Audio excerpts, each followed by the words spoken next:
Gracias.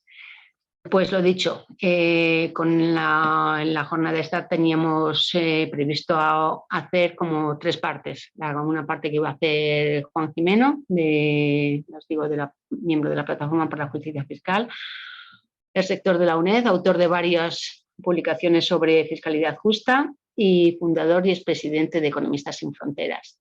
Luego daremos paso a Carlos Cruzado, que es presidente de Gesta, el sindicato de técnicos del Ministerio de Hacienda, que también nos va a acercar los conceptos de evasión y elusión fiscal, y ya luego daremos paso a un debate entre todos nosotros, que yo creo que va a ser lo más interesante, en el que podamos clarificar temas y ver cómo, ya os digo, cómo podemos incorporar todos estos temas a nuestro ámbito diario. Y sin más, que yo no me quiero extender, y doy paso a Juan. Juan, cuando quieras, tenemos como una media hora.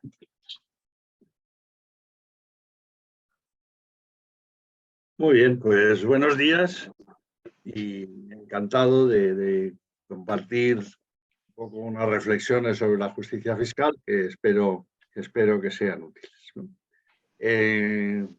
Nos hemos dividido el trabajo y entonces yo haré un panorama general y luego Carlos, que es el que sabe de verdad de estas cosas, pues entra en detalles concretos.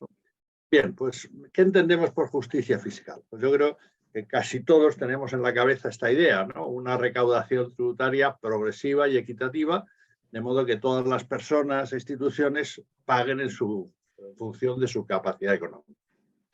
Pero hay una segunda parte igualmente importante, es que tiene que ser suficiente para asegurar los derechos básicos de las personas. Es decir, lo que da sentido a los tributos, a los impuestos, es que son la garantía de nuestros derechos. Y vamos a insistir en ello, ¿no? Entonces, la recaudación tiene que ser suficiente para asegurar esa garantía de prestaciones públicas que socialmente consideramos adecuadas, ¿no? Esta es un poco la reflexión. La justicia fiscal tiene el lado de ingreso, pero sobre todo se justifica por el lado del gasto y entonces de alguna forma, como decimos, es recaudar bien y gastar bien, ¿no? Como decía, importantísimo, nuestros impuestos son la garantía de nuestros derechos. De nada sirve que la Constitución diga que tenemos derecho a la educación, a la sanidad, a la seguridad, a cualquier cosa, si no hay presupuesto para ello, ¿no? Entonces, es absolutamente fundamental el defender esta idea frente a esto de los impuestos nos roba el Estado, nos roba Hacienda, se lo queda Hacienda o está mejor en el bolsillo de la ciudadanía. Pues no, porque hay determinados bienes y servicios colectivos que no llegan a todo el mundo, que solo llegarían a quien tuviera recursos para ello. Pero el debate en el que nos quieren meter es: hay que subir impuestos, hay que bajar impuestos, estos quieren subir impuestos. Y realmente ese es un debate falso. No podemos caer en la trampa de subir o bajar impuestos, sino diseñar el modelo de sociedad que queremos y construir el sistema fiscal que lo haga posible. Es decir, pues como decía el otro día, pues es como una comunidad de vecinos, ¿no? No tiene sentido que el presidente o el administrador llegue y dice: ¿quién está a favor de bajar las cuotas de la comunidad? Pues digamos, hombre, pues todos, que queremos pagar cuanto menos mejor. Dice, vale, pero entonces quitamos el ascensor, quitamos conserje, nadie limpia las escaleras. Entonces, realmente lo primero que hay que decir es qué servicios queremos y luego ponemos las cuotas que hagan falta. Entonces, claro, esto sí es verdad que son elecciones políticas, al final, sociales, las preferencias, pero cuando hablamos de prestaciones que queremos, ¿qué decimos? Hombre, pues es que en Alemania, en Francia, dan no sé qué, pasan no sé qué, hay tantos médicos, hay tantos servicios, hasta los empresarios dicen, queremos subvenciones como en Alemania, ¿no? Y pues muy bien, entonces pidan ustedes también una presión fiscal como la de Alemania, es decir, que se paguen los mismos impuestos que en Alemania. Entonces, la diferencia que tenemos con Europa media es de un 5% del PIB, pero es que con estos países, Francia y Alemania, pues ya llega al 10% del PIB. Es decir, hay mucha diferencia, ¿no? Entonces, uno de los discursos también es, no, si con lo que hay es suficiente, lo que hay es que mejorar la gestión. Entonces, aquí cuidado con la demagogia. Es decir, evidentemente que hay que mejorar la gestión, hay que gastar bien, es indudable y hay mucho margen, pero la demagogia de eliminando cargos o cosas así evidentemente no ganamos esos 10 puntos del PIB que nos quedan de diferencia, no nos garantizan los servicios sociales que queremos, no se arregla el problema, ¿no? Es evidente que hay fallos evidentes en la gestión, en la eficiencia del sector público, en la asignación de recursos humanos, en incentivos y desincentivos. Hace falta una reforma de la administración pública seria, pero que mejoraría pues de una perspectiva de lo que en Hacienda llamamos el presupuesto base cero.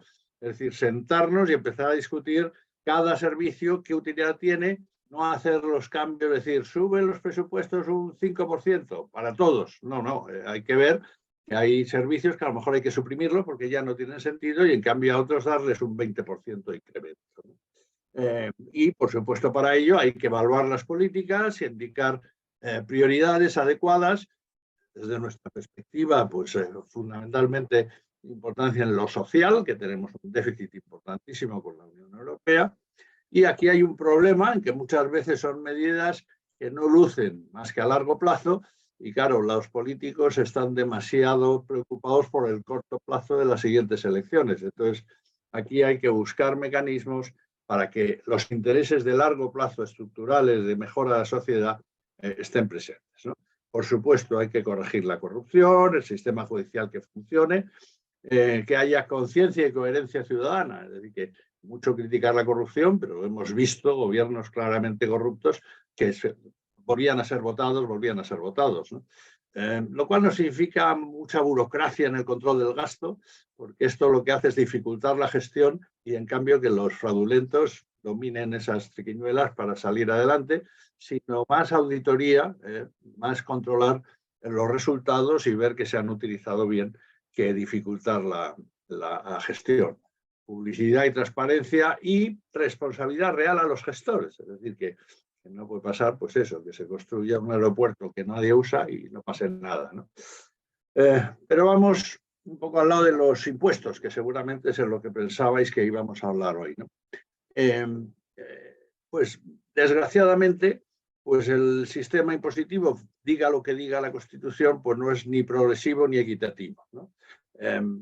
Al final, pues pagamos, incluso los niveles muy bajos de renta pagan más impuestos que la mayoría de la sociedad por el peso de los ingresos al consumo y de las cotizaciones sociales, porque la imposición directa, que es la más progresiva, pues cae casi en exclusiva sobre las rentas del trabajo, ¿eh? Y el pequeño ahorrador, pero eso es una parte menor de la recaudación, ¿no? Las rentas del trabajo, pensad que en la renta nacional representan menos del 50% desde hace años ya, y sin embargo en la recaudación del IRPF representan bastante más del 90%. Si algo falla, hay ahí, como veremos, un doble trato a los ingresos del ahorro, del capital, que de los del trabajo, ¿no? Y luego hay una cantidad de exenciones y beneficios fiscales que suelen ser fruto de presiones de lobbies y que muchas veces no tienen justificación social y además tienen efectos regresivos, es decir, benefician más a los niveles altos que a los bajos, ¿no? Y en cambio la imposición sobre la riqueza es muy baja, ¿no? Y incluso pues la tendencia es a suprimirlo, ¿no? La publicidad permanente, los mensajes permanentes de los escritores liberales es a que se suprima, ¿no? Recordemos que hay 3 criterios básicos para medir la capacidad de pago: la renta, el gasto y el patrimonio o la riqueza, ¿no? Entonces, el gasto es el que favorece menos a las rentas bajas porque consumen casi toda su renta y por lo tanto pagan sobre su renta, mientras que los de ingresos más altos consumen solo una parte de la renta y luego pagan proporcionalmente menos, ¿no?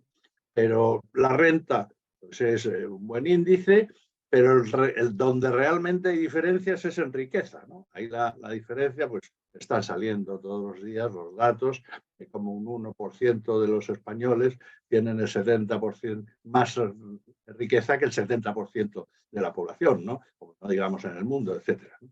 Entonces es curioso que siendo este el impuesto más progresivo, el que recaiga sobre la riqueza, cualquiera de los que recaigan sobre la riqueza, sea en cambio el que se quiere quitar, ¿no? Y luego, pues hay elevados niveles de evasión y fraude, digamos que relativamente comparables con otros países, o sea, tampoco es que seamos nosotros una excepción, hay evasión y fraude de todos, pero de estos hablará Carlos más adelante, ¿no? Por lo tanto, la constatación es que no cumple esas condiciones que decíamos al principio, la recaudación no es progresiva, no es suficiente, y nosotros tenemos un lema desde nuestra fundación, que es que sin justicia fiscal no hay justicia social.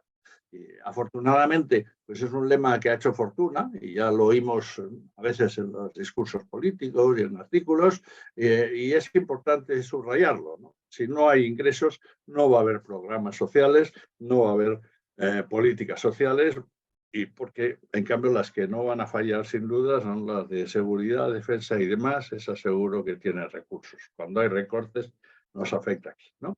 Bueno, por lo tanto, ¿qué hay que hacer para conseguir la suficiencia, la equidad y la progresividad? Pues primero, para la suficiencia, recuperar ese diferencial de impuestos que pagamos con Europa. Es decir, tenemos que tener a disposición del sector público, es decir, a disposición de toda la colectividad, de toda la ciudadanía, una suma de ingresos muy superior a la que tenemos, ¿no?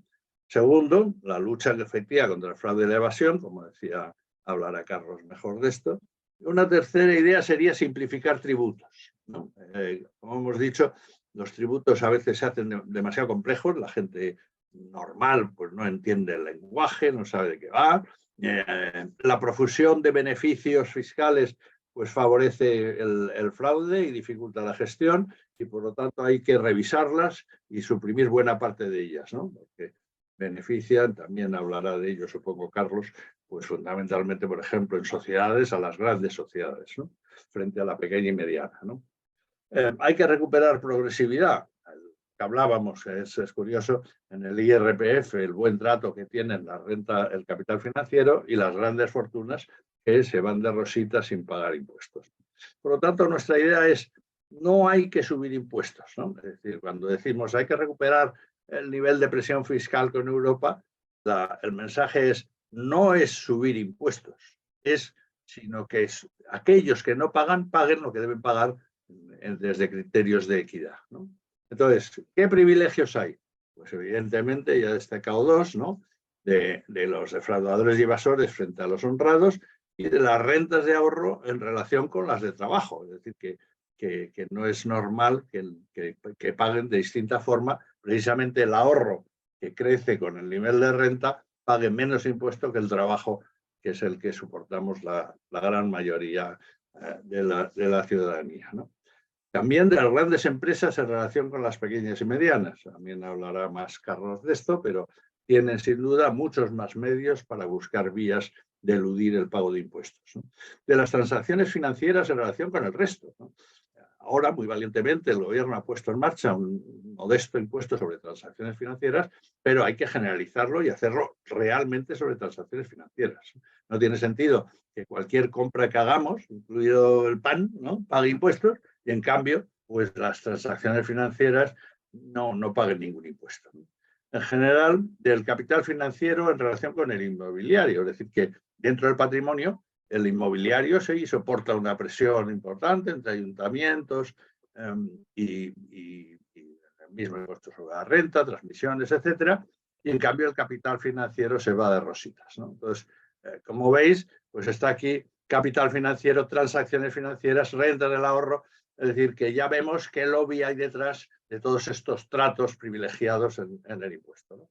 Y luego de las grandes herencias, ¿no? También, esto quizá Carlos también luego se puede extender un poco sobre sucesiones, pero realmente es sorprendente la batalla contra impuestos de sucesiones que cala en la sociedad y dicen, claro, es que ya se han pagado impuestos, ¿no? Entonces, primero, en un artículo reciente decía el 70% de la desigualdad en España se explica por las herencias. Es decir, no es fruto del mérito, no es fruto del trabajo, no, es fruto de que se ha heredado unas cantidades que en muchos sitios no pagan impuestos. Y por otro lado, sin perjuicio de discutir, pues mejorar pues, el mínimo exento o algunos cálculos del impuesto, pero en general a quien realmente soporta una carga por las herencias son niveles medios y altos de ingresos, ¿no? Porque las grandes herencias que no pagan impuestos, ya decía el otro día, hay un argumento que se suele decir, es que paga 2 veces impuestos, hay una doble imposición porque ya han pagado cuando se ganó Y ahora cuando se hereda. Y la respuesta es, varias respuestas, ¿no? Una, realmente doble imposición hay siempre que haya más de un impuesto. Porque claro, en el IVA no es doble imposición. Si ya hemos pagado en renta, ¿por qué tenemos que pagar al gastarla? Y en cambio ahí no leemos en la prensa que hay doble imposición, pero sí en las herencias, ¿no? En lo que afecta más a los niveles más altos de renta. Muy sospechoso, ¿no? Y segundo, pues se podría dar el argumento contrario. No, es que usted ha pagado menos impuestos en vida porque le hemos aplazado una parte para cuando se muera. Y entonces paga ahí lo que no pagó en vida. Y en cualquier caso, desde una perspectiva de equidad y de redistribución, las herencias tienen que tener un impuesto. Discutamos cómo mejorarlo, pero suprimir el impuesto es un peligro. Y luego, adaptarnos al siglo XXI. Realmente hoy pues ha cambiado el mundo. Hay que revisar los viejos esquemas en todo, ¿no? En los modelos económicos, en los modelos sociales, etcétera. Pero en lo que a nosotros nos afecta, pues tenemos esas empresas globalizadas, supranacionales, las empresas tecnológicas, etcétera. Yo creo que Carlos nos hablará un poco de ello, que requieren un tratamiento adecuado, ¿no? Tienen unas vías de evasión tan claras que las utilizan que bueno, pues hay que tratar. Pero eso se lo dejo a Carlos, ¿no? Y luego, dos reflexiones últimas. La imposición verde. La imposición verde es absolutamente imprescindible en un momento de emergencia climática y por otro lado estamos en España en pañales, digamos, recaudamos menos de la mitad de lo que recaudan los países europeos avanzados con estos impuestos, ¿no? Lo que sí hay que tener en cuenta es que la imposición verde pues, tiene lo que se ha llamado ese doble dividendo, ¿no? Es decir, que no solo tiene la ventaja del dividendo de que se recauda dinero, sino sobre todo que corrige comportamientos que atentan contra el medio ambiente, ¿no? Pues hay muchos impuestos, carburantes, impuestos sobre carbono, sobre plásticos, etcétera, ¿no? El transporte aéreo. Entonces, ¿cuál es el peligro de este tipo de impuestos verdes? Pues básicamente el peligro de regresividad y de impopularidad, ¿no? Se ha visto, por ejemplo, Francia, la famosa revolución de los chalecos amarillos fue precisamente ante un intento de gravar pues, el gasoil agrícola, etc. Entonces, aquí lo mismo, o sea que realmente ahora se habla de la pobreza energética, de personas que no pueden ni calentar sus casas ante los precios de la energía. Por lo tanto, hay que tener cuidado, es decir, desde el punto de vista de emergencia climática son irrenunciables, pero hay que conseguir que no tengan este efecto regresivo, ¿no? Y por ello hay que pensar en un retorno compensatorio. Se ha dicho que lo que se recaude por la imposición verde podría ir a una especie de fondo de defensa de los comunes, de los bienes comunes, que sirva, por un lado, para compensar a los niveles bajos de renta o a sectores especialmente afectados, ¿no? Como pues eso, el agrícola o similar, cuando de los efectos negativos de subir este tipo de impuestos y también pues, de la lucha contra la contaminación y el deterioro ecológico. La administración multinivel, pues ¿por qué es fundamental hacer una reflexión? Pues porque hay aspectos supranacionales, hay aspectos que desbordan las fronteras, ¿no? Las sociedades, las gafas, pues un poco por estas tecnológicas, ¿no? Google, Amazon, Facebook, hay Alphabet, pues estas sociedades que no pagan impuestos, como hemos dicho, y de las que os hablará Carlos en un momento, ¿no? Pues necesita un tratamiento que sí, se puede hacer país por país, pero solo es eficaz si vamos a una instancia superior, llámese Unión Europea, llámese OCDE o similar. Las transacciones financieras, lo mismo, ¿no? Francia y España se han atrevido a poner algún impuesto, pero solamente serán eficaces con tratamientos superiores, ¿no? Las guaridas fiscales, supongo que Carlos también hablará algo y si tenéis interés, pues luego en el coloquio ampliamos más. Nosotros las llamamos guaridas, porque lo de que se llamen paraísos fiscales es una risa, ¿no? Realmente son guaridas de delincuentes y que se utilizan por todos los delincuentes del mundo, no solo por el delito de defraudación fiscal, sino también de drogas, trata de blanca, terrorismo, etc. Y la verdad es que hay indicios de que empezamos a tener la posibilidad de un cierto presupuesto europeo con sus propios tributos europeos, que consigan que haya una política fiscal europea además de la nacional, ¿no? Y luego en España, pues que hablamos de administraciones públicas, es decir, al final esto va desde la administración central a los ayuntamientos, pasando por comunidades autónomas, diputaciones, cabildos, etcétera. Hay un buen número de administraciones, cada una tiene unos tributos, pero los debates van siempre separados. Es decir, por un lado se habla de la reforma fiscal y se piensa solo en la administración central. Por otro se habla de la reforma de la financiación autonómica, de las administraciones locales. Bueno, ¿para cuándo un debate global de todo el sistema de financiación que distribuya los tributos? Porque es fundamental la idea de la corresponsabilidad fiscal. Es decir, no tiene sentido un sistema como el que tenemos, en el cual la mayoría de la ciudadanía no tiene muy claro de quiénes son las competencias y de la comunidad autónoma, del gobierno, y vemos con frecuente la demagogia de los administradores, de los responsables de las comunidades autónomas, que dicen, no, esto es la culpa del gobierno central, pero oye, pero si es tu competencia la sanidad, si es tu competencia la educación, eres tú quien tienes que dar cuenta, ¿no? Y luego, pues la demagogia también de decir, no, nosotros bajamos impuestos, pero al día siguiente pedimos que Madrid, que el gobierno central nos dé más dinero porque nos da poco dinero. Aquí cada palo que aguante su vela y que haya un equilibrio en las responsabilidades que exigimos a cada uno.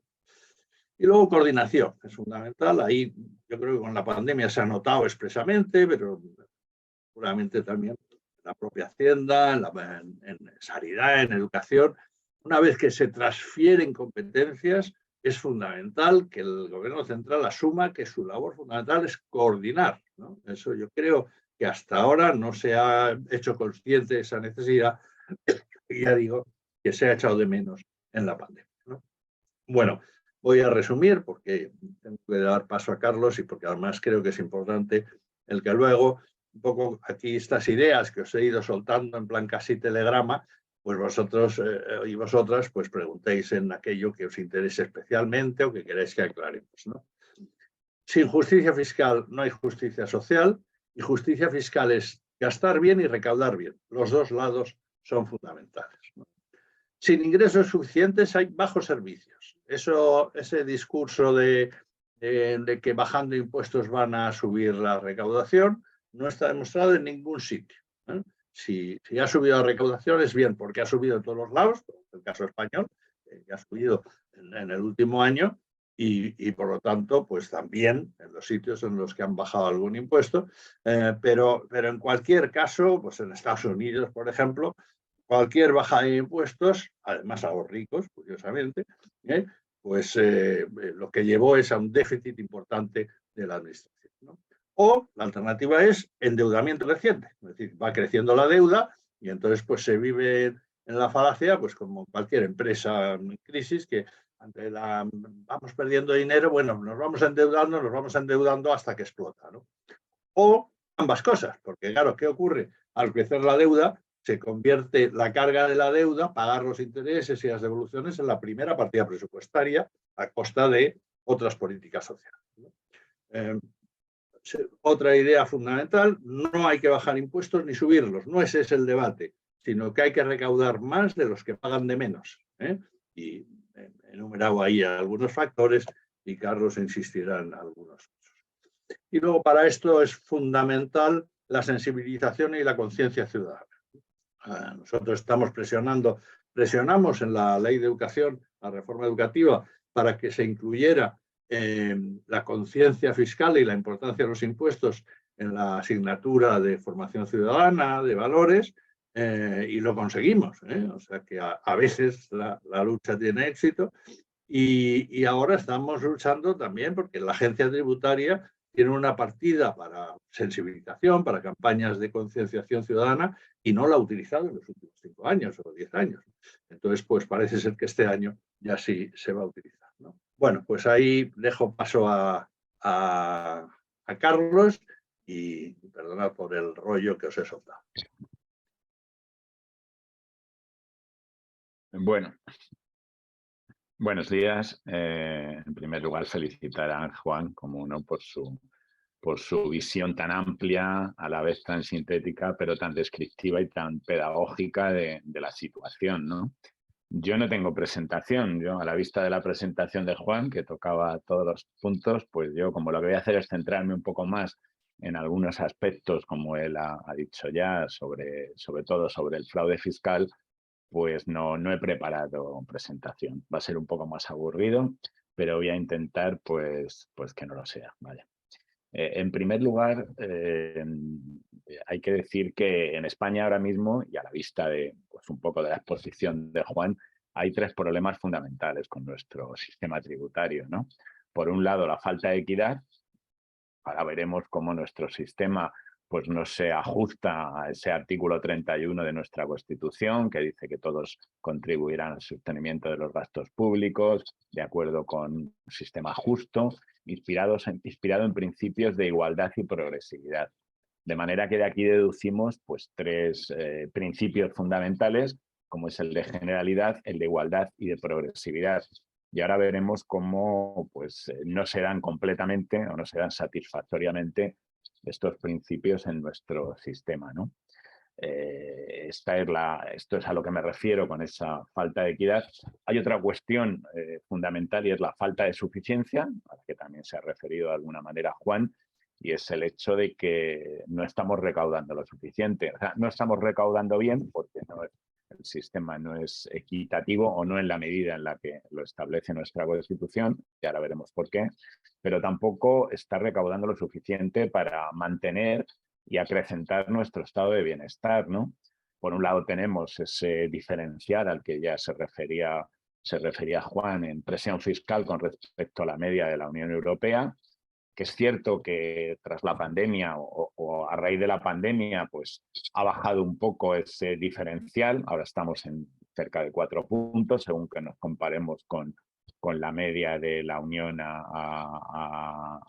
de la Unión Europea o de la zona euro, pero ha sido más, no tanto por la mayor recaudación, que sí se está produciendo, y ahora hablaremos también por qué, sino por la caída del PIB. España, como consecuencia de su estructura económica, pues sabéis que sufrió una caída del PIB superior a la de la mayoría de los países europeos como consecuencia de la pandemia. Y por tanto, como la presión fiscal no es más ni menos que la relación entre los ingresos totales, ingresos tributarios, incluyendo cuotas de la seguridad social, con el Producto Interior Bruto, cuando el Producto Interior Bruto cae, pues ese índice de presión fiscal sube, ¿no? Tenemos que esperar a ver qué pasa con la recuperación este año, el año que viene, y seguramente volveremos a ese diferencial al que se refería Juan, de 5 o 6 puntos con la media de la Unión Europea, que es el que históricamente venimos arrastrando, ¿no? Tened en cuenta que eso suponen pues alrededor de 70.000 millones de euros que tendríamos que estar recaudando para estar al nivel de la Unión Europea, ¿no? Eso por un lado, pero por otro hay una cuestión, hay un estudio que publica periódicamente el CIS, que es un estudio que denomina política fiscal y opinión pública, ¿no? Donde se pregunta a los ciudadanos por distintos temas relacionados con la fiscalidad, con el fraude, ¿no?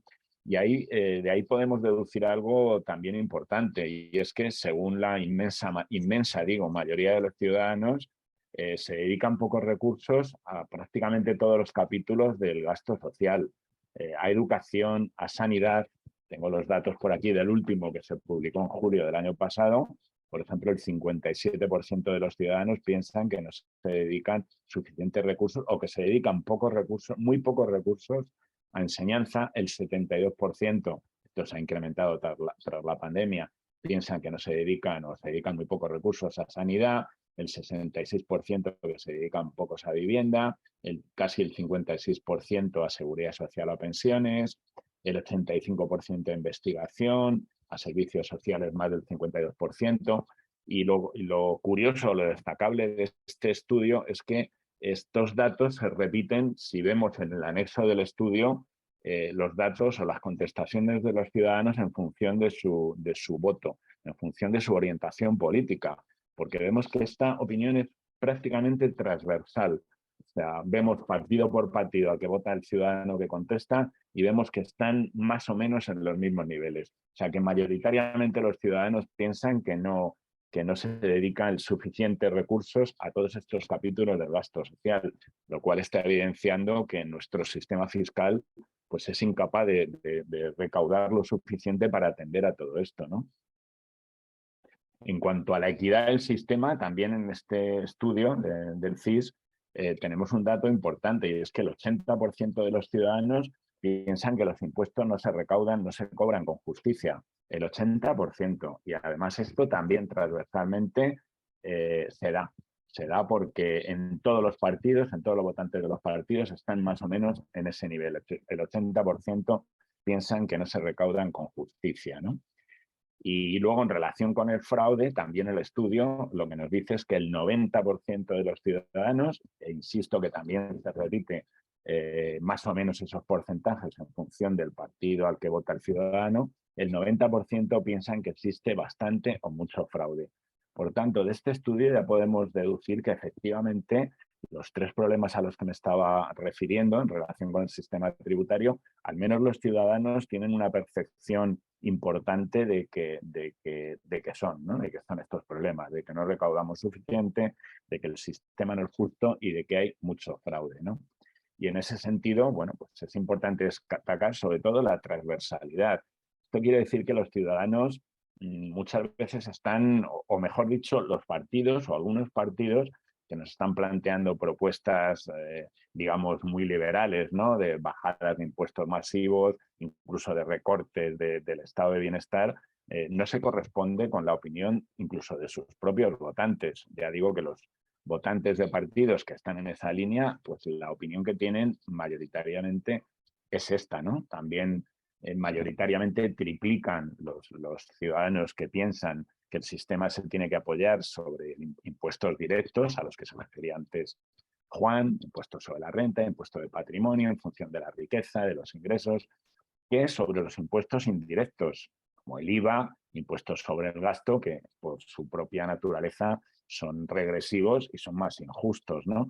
Sin embargo, la realidad es otra, y la realidad es que prácticamente están al mismo nivel unos impuestos y otros. De hecho, en los últimos años superaba el porcentaje de los impuestos indirectos que se cobraban al de los impuestos directos. Y todo esto tiene también una explicación de alguna manera histórica, ¿no? En España, tras la dictadura de Franco, fue cuando se instauró, a partir de finales de los años 70, nuestro sistema tributario, ¿no? Hasta entonces, en la dictadura, el sistema era pues, muy débil, muy injusto, apoyado sobre todo en impuestos indirectos, y fue a partir de la reforma del año 77-78 cuando se establece nuestro sistema fiscal más o menos actual. Pero ¿qué ocurre? Que en ese momento se instaura un sistema fiscal acorde con los principios que regían, digamos, en Occidente, ¿no? En los estados de bienestar europeos, pero al poco, a principios ya de los años 80, empieza a nivel mundial una corriente, que es una corriente neoliberal que establecieron Reagan en Estados Unidos y Thatcher en Europa, en Reino Unido, por la cual se empezaron a cambiar los sistemas fiscales y empezó a perder peso la imposición directa. Empezaron a rebajarse los impuestos de sociedades, los impuestos sobre la renta, sobre todo a los tramos más altos, y empezaron a cobrar mayor protagonismo los impuestos indirectos, ¿no? Todo esto basado en una hipótesis que años después, desde el año hace ya 5 o 6 años, que el Fondo Monetario Internacional ya pone en duda, ¿no? Esa hipótesis era que la progresividad de los sistemas, el hecho de que pagara más quien más tenía, las empresas que más ganaban y demás, es algo que estaba ralentizando o iba contra el crecimiento económico, ¿no? Esto ha sido un mantra que se ha mantenido durante muchos años y que finalmente, como digo, a partir desde hace unos años, el Fondo Monetario Internacional ya pone en duda, ¿no? Ya viene a decir que ahora tenemos un problema fundamental en el que viene insistiendo el fondo y también otras organizaciones internacionales, que es el incremento de las desigualdades, y que precisamente una de las causas que ha incrementado las desigualdades hasta estos extremos que pueden llegar a ser precisamente nocivos para el crecimiento económico, llega a decir el fondo, es consecuencia en buena medida de los sistemas fiscales, ¿no? De cómo los sistemas fiscales han ido perdiendo esa progresividad y han ido aumentando las desigualdades como consecuencia de ello, ¿no? Entonces, bueno, está cambiando ahora esta mentalidad, digamos, que a nivel internacional se había impuesto durante los últimos años. Un ejemplo ha sido lo que ha ocurrido con Reino Unido, que todos conocéis, ¿no? Como la anterior presidenta, primera ministra, que duró unas pocas semanas, intentó establecer o a plantear una bajada de impuestos importantes a las empresas, a las grandes fortunas, a los contribuyentes con mayor capacidad económica y, curiosamente, esta vez hasta los mercados pues, han ido en contra de esas políticas, ¿no?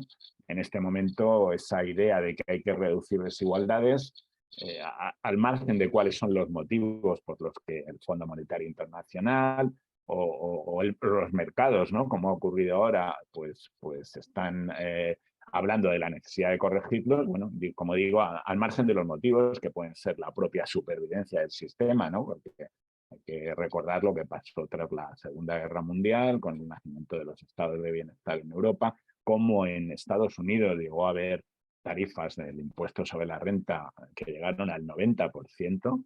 O sea, todo esto es algo que luego se ha olvidado, pero que ahora se está empezando a recordar, ¿no? Bueno, con esto solo quería apuntar que está habiendo un cambio de paradigma a nivel internacional y en este sentido, bueno, pues ya me voy a centrar en el último problema, digamos, de nuestro sistema tributario, que es el nivel de economía sumergida y de fraude fiscal, ¿no? Es cierto, como decía Juan, que este es un problema que no solo atañe a España, pero es cierto que atañe a España en mayor medida. O sea, nuestros datos de economía sumergida y de fraude fiscal están por encima de la media de la Unión Europea. Esto es lo que reflejan prácticamente todos los informes que se van publicando. Se habla de un nivel de economía sumergida que estaría en una cantidad equivalente a cerca de una cuarta parte del PIB, entre el 20 y el 25%. Este es un dato que destacan prácticamente todos los estudios, incluso un estudio que publicó hace ya 3-4 años el Fondo Monetario Internacional, pues nos atribuía un 21% de economía sumergida de España, y esto supone triplicar el nivel de economía sumergida de Alemania, que está en torno al 7%, según este mismo informe, duplicar el de Francia casi, que estaría en el 11, el 12%. Por tanto, tenemos un problema que, si comparamos esos niveles de economía sumergida y de fraude de España con los de la media de la Unión Europea, ese diferencial supone casi 40.000 millones de euros que tendríamos que estar recaudando si nos pusiéramos al nivel de esa media de la Unión Europea, ¿no? Y desde luego, si nos comparamos con países, digamos, los primeros países de Europa, pues tenemos un diferencial todavía mayor. Por tanto, tenemos un problema, y un problema grave. Antes de seguir hablando de fraude, solo comentaros la diferencia que hay entre lo que es elusión fiscal y evasión fiscal. De elusión fiscal hablamos cuando se utilizan pues, agujeros del sistema o incluso la propia legislación, tal y como está establecida, para pagar menos impuestos, ¿no? Esto es lo que ocurre, por ejemplo, con el caso que comentaba antes Juan, del impuesto sobre la renta, que en principio era un impuesto sintético que gravaba, digamos, todos los rendimientos, con independencia de que fueran del trabajo, del capital o incrementos de patrimonio, a los mismos tipos, a una tarifa general. Esto ya hace unos años que empezó a cambiar a nivel mundial y en España también, y ahora mismo hablamos de la dualidad del impuesto.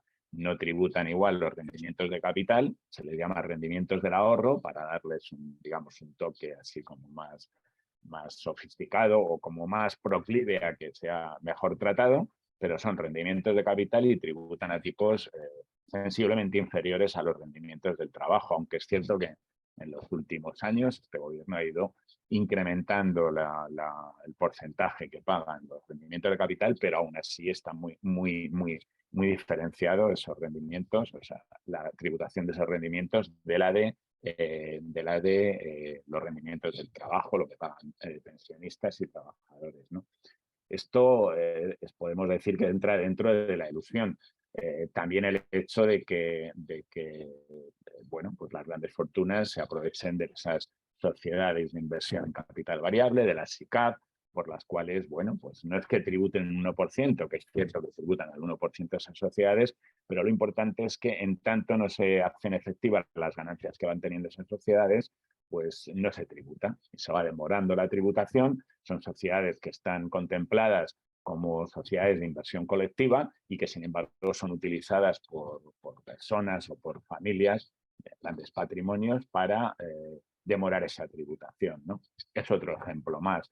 Hay muchos más, la utilización de sociedades patrimoniales, en fin, y desde luego quienes utilizan en buena medida todas las posibilidades de elusión que da el sistema y que da sobre todo la diferencia de sistemas a nivel internacional son las grandes compañías. Esas grandes compañías que tienen una actividad transnacional, que tienen una matriz normalmente asentada en un territorio donde hay baja tributación y que se aprovechan de esa configuración del impuesto de sociedades, digamos que de principios del siglo XX, que no es acorde con la actividad de las empresas en el siglo XXI, ¿no? De manera que, como sabéis, en el impuesto de sociedades se tributa allí donde se tiene la sede, con independencia de donde estés prestando los servicios, ¿no?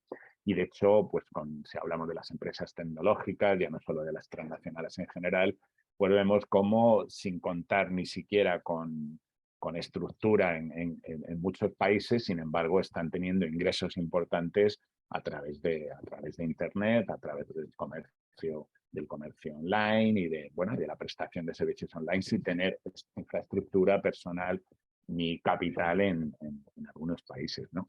Esto es un problema que a nivel de OCDE, a nivel de Unión Europea, y un poco en esa línea de preocupación por la deriva que han ido tomando nuestros sistemas tributarios, pues desde hace unos años viene preocupando, ¿no? Viene preocupando y de hecho se han empezado a adoptar iniciativas a nivel internacional porque, como decía Juan, la forma de solucionar este problema de estas grandes empresas que actúan en distintos países, pues es difícil de hacerlo, aunque hay herramientas, pero a nivel nacional. Esto requiere soluciones globales, ¿no? Como los paraísos fiscales, de los que podemos hablar después algo, ¿no?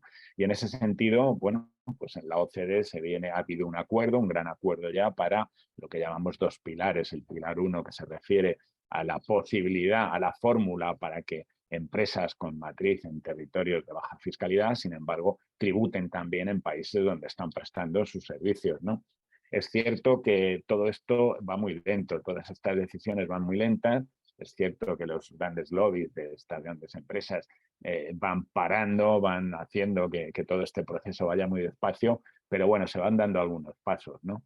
Luego está el pilar 2, que va más avanzado, por el cual se va a establecer un impuesto mínimo del 15% que deben de pagar estas sociedades, ¿no? De manera que si están tributando a un tipo del 2 o del 3% en Irlanda o en Malta o en cualquier otro país, el país donde está asentada la matriz va a poder cobrar ese diferencial hasta el 15%, ¿no? 15% es una cuantía baja, tendría que estar al menos en el 21, en el 25 o en el 30%, porque esto lo que va a conllevar es que países que tienen, sí, países donde hay una muy baja fiscalidad tendrán que subirla, pero no más allá de ese 15%, ¿no? Que sigue siendo pues muy baja, ¿no? En relación con estas grandes empresas, en España hace ya años que venimos planteando el hecho de que los grandes grupos pues tributan muy poco el tipo efectivo en relación, o pagan muy pocos impuestos en relación con sus beneficios. Y la crítica de la COE y de estas grandes empresas era que estábamos tomando el beneficio global a nivel mundial de estas empresas y lo comparábamos solo con el impuesto pagado en España, ¿no? Y por tanto eso no era justo, no reflejaba la realidad, porque había que tomar en cuenta el impuesto que se pagaba en el resto del mundo.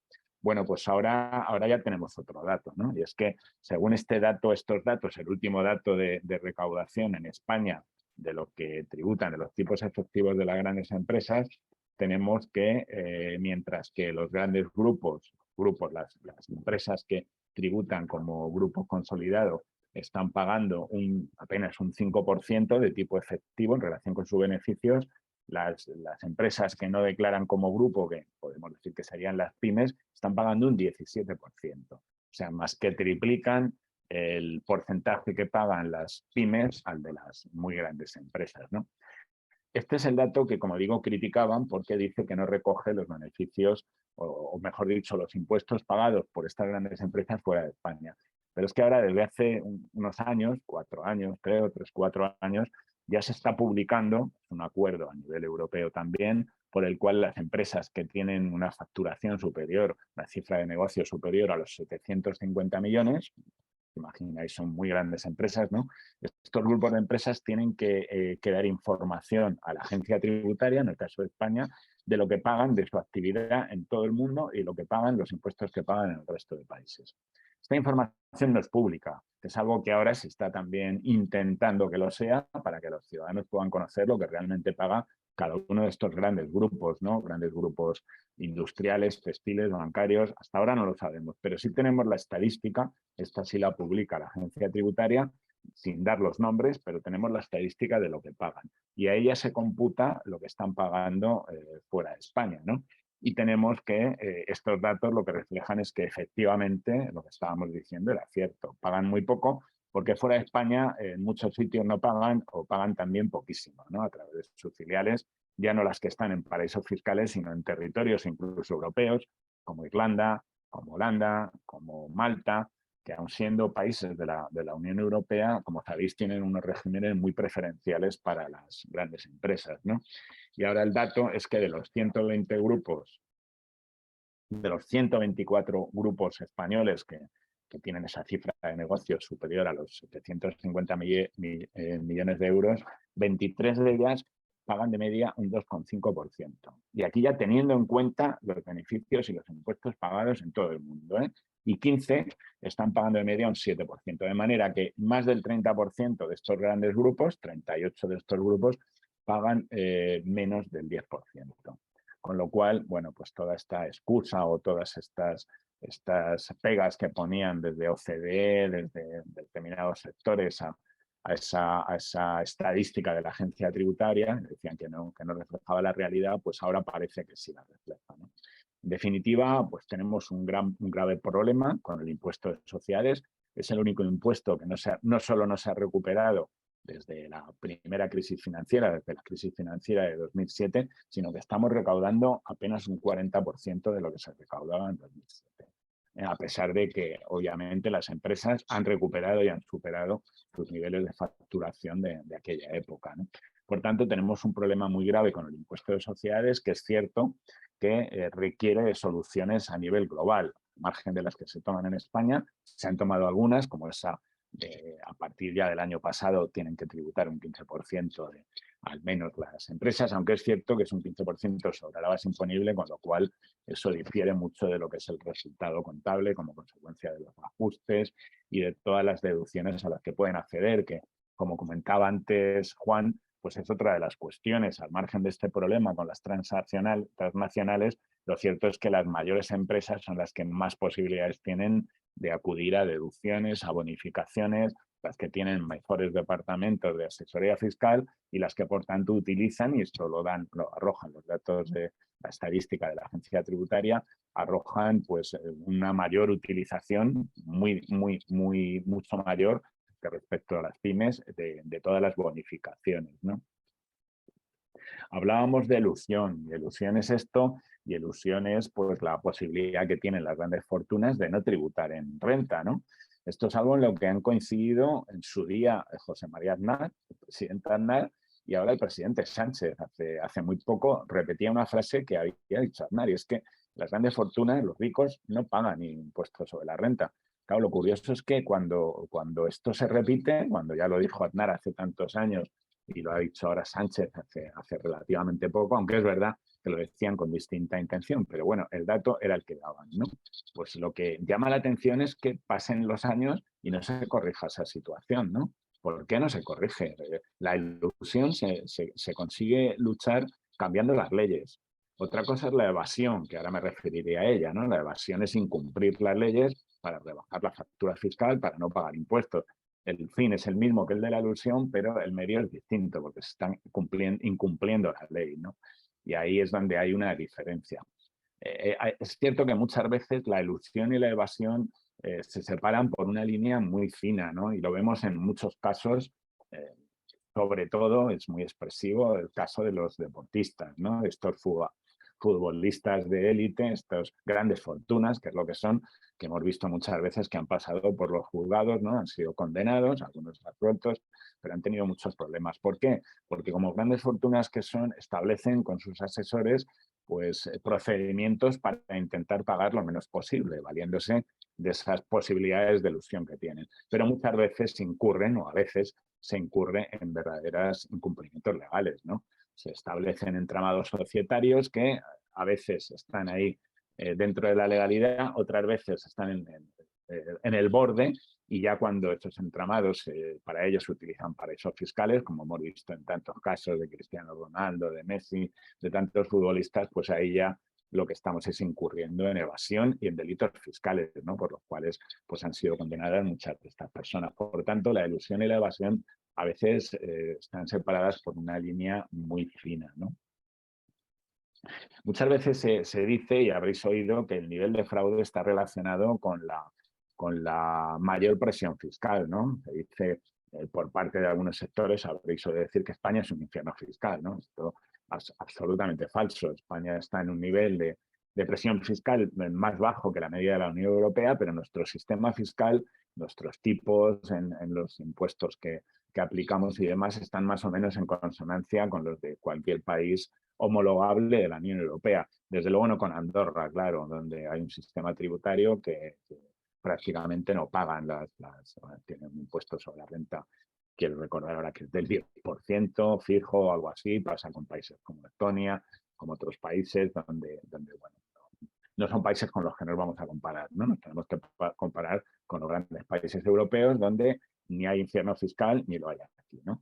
Entonces, esa afirmación de que la presión fiscal, los países con mayor presión fiscal tienen más tendencia al fraude no es cierta. De hecho, nosotros hicimos en mi organización, en Gesta, hicimos un estudio en el que hacíamos una comparativa en los países de la OCDE y podíamos contemplar cómo los países con mayor presión fiscal precisamente son los que normalmente tienen menos economía sumergida. Son países con mayores criterios o con mejor vida, digamos, ¿no? Criterios de acuerdo con la ONU de una vida pues, más saludable en educación, en sanidad, en lo que son las prestaciones sociales, tienen mayores presiones fiscales y tienen menores niveles de economía sumergida. Sin embargo, observamos que en los países de la OCDE, países que tienen mayor nivel de economía sumergida y de fraude, generalmente tienen menores presiones fiscales. Y hay una correlación, sin embargo, con una cuestión, que es la corrupción. Países con menor transparencia, con mayor corrupción, son países en los que hay un nivel de economía sumergida más grande. Por tanto, no podemos decir, al contrario, podemos negar que los países con mayor presión fiscal tengan más fraude, y lo que sí podemos decir es que hay una correlación entre fraude y economía sumergida y menor conciencia fiscal, a la que se refería también antes Juan, y también menor control fiscal. Hay dos elementos importantes, el control fiscal y la conciencia fiscal. En cuanto a control fiscal, España no sale muy bien parada de los estudios que publica la OCDE y comparando las administraciones tributarias. Y es que tenemos más o menos la mitad de medios en cuanto a efectivos que la media de los países de la Unión Europea. Por tanto, si tenemos la mitad de efectivos y de medios, pues es lógico que tengamos el doble de economía sumergida, de fraude, ¿no? Que es lo que está ocurriendo. Por tanto, tenemos un problema con los efectivos. Necesitamos ampliar las plantillas en la inspección, en la administración tributaria, y sin embargo lo que viene ocurriendo es que año tras año se han ido reduciendo esas plantillas como consecuencia del envejecimiento de las plantillas, como consecuencia de estos años en los que lo que se han aplicado han sido recortes en la contratación de funcionarios y recortes en tantos capítulos, ¿no? Por tanto, tenemos un problema grave de medios que necesitamos cambiar, ¿no? Pero también tenemos un problema en cuanto a la necesidad de optimizar los recursos. Yo, como representante de los técnicos de Hacienda, vengo siempre planteando la necesidad de que los técnicos tengamos mayores responsabilidades. Decimos muchas veces gráficamente que tenemos las manos atadas en la lucha contra el fraude, y es que en lo que se refiere al gran fraude tenemos un problema, y es que no tenemos los medios suficientes, ni en el caso de los técnicos las capacidades para luchar contra él. La agencia tributaria, la lucha contra el fraude, está sobre todo apoyada en ese control de discrepancias entre lo declarado y los datos de que posee la agencia tributaria relativos a trabajadores, a pensionistas, a pequeñas empresas. Sin embargo, el esfuerzo que se hace en relación con el gran fraude, con las grandes empresas, es muy bajo. Tenemos muy pocos efectivos dedicados a ello y, como digo, los técnicos además tenemos responsabilidades muy coartadas o muy capadas en relación con ese gran fraude. Es cierto que la Ley de Prevención del Fraude Fiscal, que se publicó en el pasado año, bueno, pues establece en su exposición de motivos una intención de concentrar fuerzas, dice expresamente, ¿no? Concentrar esfuerzos en relación con el control de grandes fortunas, de sus entramados societarios, entornos societarios y entornos familiares, y eso está muy bien, pero eso si no va acompañado de los suficientes medios para hacerlo, pues va a quedar en papel mojado, ¿no? Y ese es uno de los problemas que tenemos. No me quiero enrollar mucho, solo para acabar un poco, pues dar algunos datos en relación con otra cuestión que planteamos desde hace tiempo, y es esa doble vara de medir que muchas veces los ciudadanos perciben que hay en la agencia tributaria, ¿no? De la misma manera que los ciudadanos perciben que el sistema no es justo, que no pagan más quien más tiene, como os he dicho antes, esto lo opina el 80% de los ciudadanos, según el estudio del CIS, pues también hay una percepción de que la agencia tributaria no trata por igual a todos los ciudadanos, ¿no? No me voy a extender, luego si queréis en el debate pues podemos hablar de muchos casos que han ido trascendiendo, ¿no? Como por ejemplo el trato que se dio durante mucho tiempo al fútbol, a los equipos de fútbol, que se les permitió ir teniendo una deuda cada vez mayor. Sin embargo, bueno, pues la agencia tributaria, al igual que otras instituciones, comunidades autónomas, ayuntamientos, que estaban ayudando, subvencionando, aportando terrenos, aportando bueno, digamos que medios para mantener ese negocio del fútbol, ¿no? Es verdad que esto ya empezó a cambiar, se ha saneado de alguna manera, pero es un ejemplo de que en su momento la agencia tributaria no actuaba igual que con el resto de empresas, ¿no? Ha habido muchos casos en los cuales cuando conseguimos la lista, el listado Falciani, os sonará, ¿no? Aquella persona que de un banco suizo pues trajo un banco de Gran Bretaña en Suiza, pues extrajo información por la cual había muchos ciudadanos del mundo que tenían muchos millones de euros allí y que sin embargo no los estaban declarando a sus haciendas. En España ocurrió, había grandes banqueros, había grandes fortunas, hubo una familia, salió en los medios y lo puedo decir, ¿no? Que fue la familia Botín, que aparecía en ese listado. La agencia tributaria no abrió inspecciones a estas personas, les dio la posibilidad de regularizar. Y así lo hicieron. La familia Botín regularizó 200 millones de euros. Pagó, eso sí, se quedó sin posibles responsabilidades penales como consecuencia de que se entendió que lo habían hecho voluntariamente. Esto no es la forma de actuar de la agencia tributaria con respecto a cualquier otro contribuyente, ¿no? Y el último caso, del que si queréis luego hablamos un poquito, es el del rey emérito. Nosotros hemos estado mucho tiempo pidiendo a la agencia tributaria que abriera inspección a la vista de todos los datos que iban apareciendo con respecto a esta persona, ¿no? Al ex jefe del Estado. Sin embargo, pues no se hizo, durante años no se ha hecho, y eso dio lugar a que pudiera regularizar, como sabéis, voluntariamente y bueno, sobre aquellos importes, aquellas cuestiones que podían suponer delitos fiscales porque eran posteriores a su aplicación, ya que, como sabéis, antes de su aplicación era inviolable, es lo que ha entendido la Fiscalía y por tanto no podía imputarle ningún delito.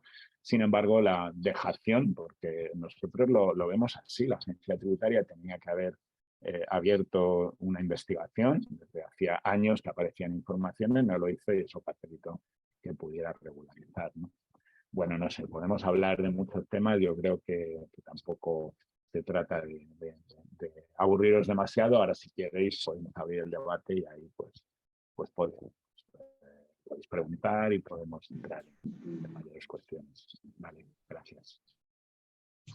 Pues muchas gracias, Juan y Carlos y Juan, que lo habéis hecho estupendamente, creo que han quedado clarificados muchos conceptos de los que siempre tenemos muchas dudas y, como decís vosotros, tenemos ahora un espacio para el debate, las preguntas, vais levantando manos, si alguien que quiera comentar, preguntar, decir, debatir, compartir.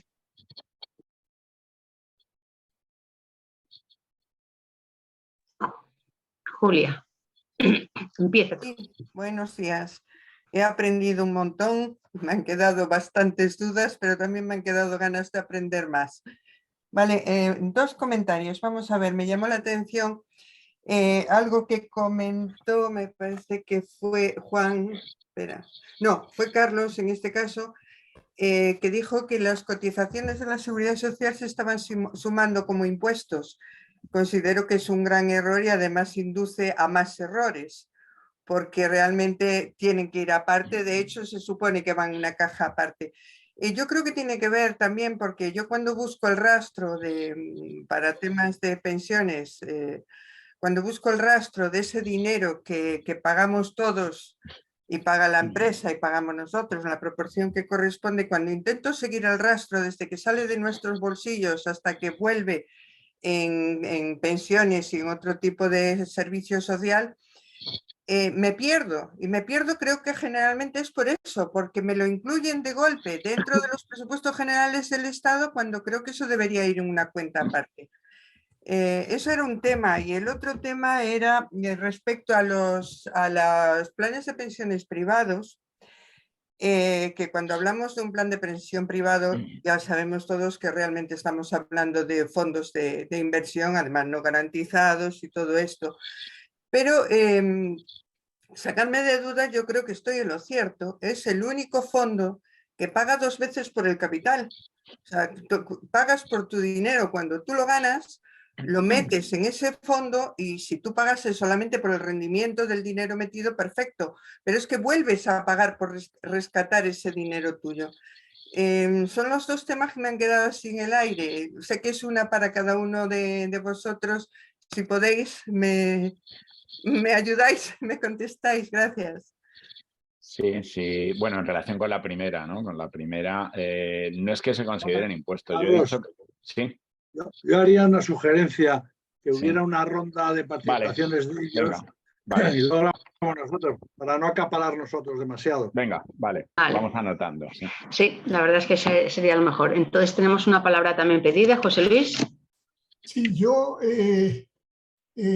vaya, lo primero agradecer la claridad, aunque el tema es complejo, pero vaya, mi aportación es que entiendo que falta mucha pedagogía, porque hay una general o muy extendida ignorancia al respecto.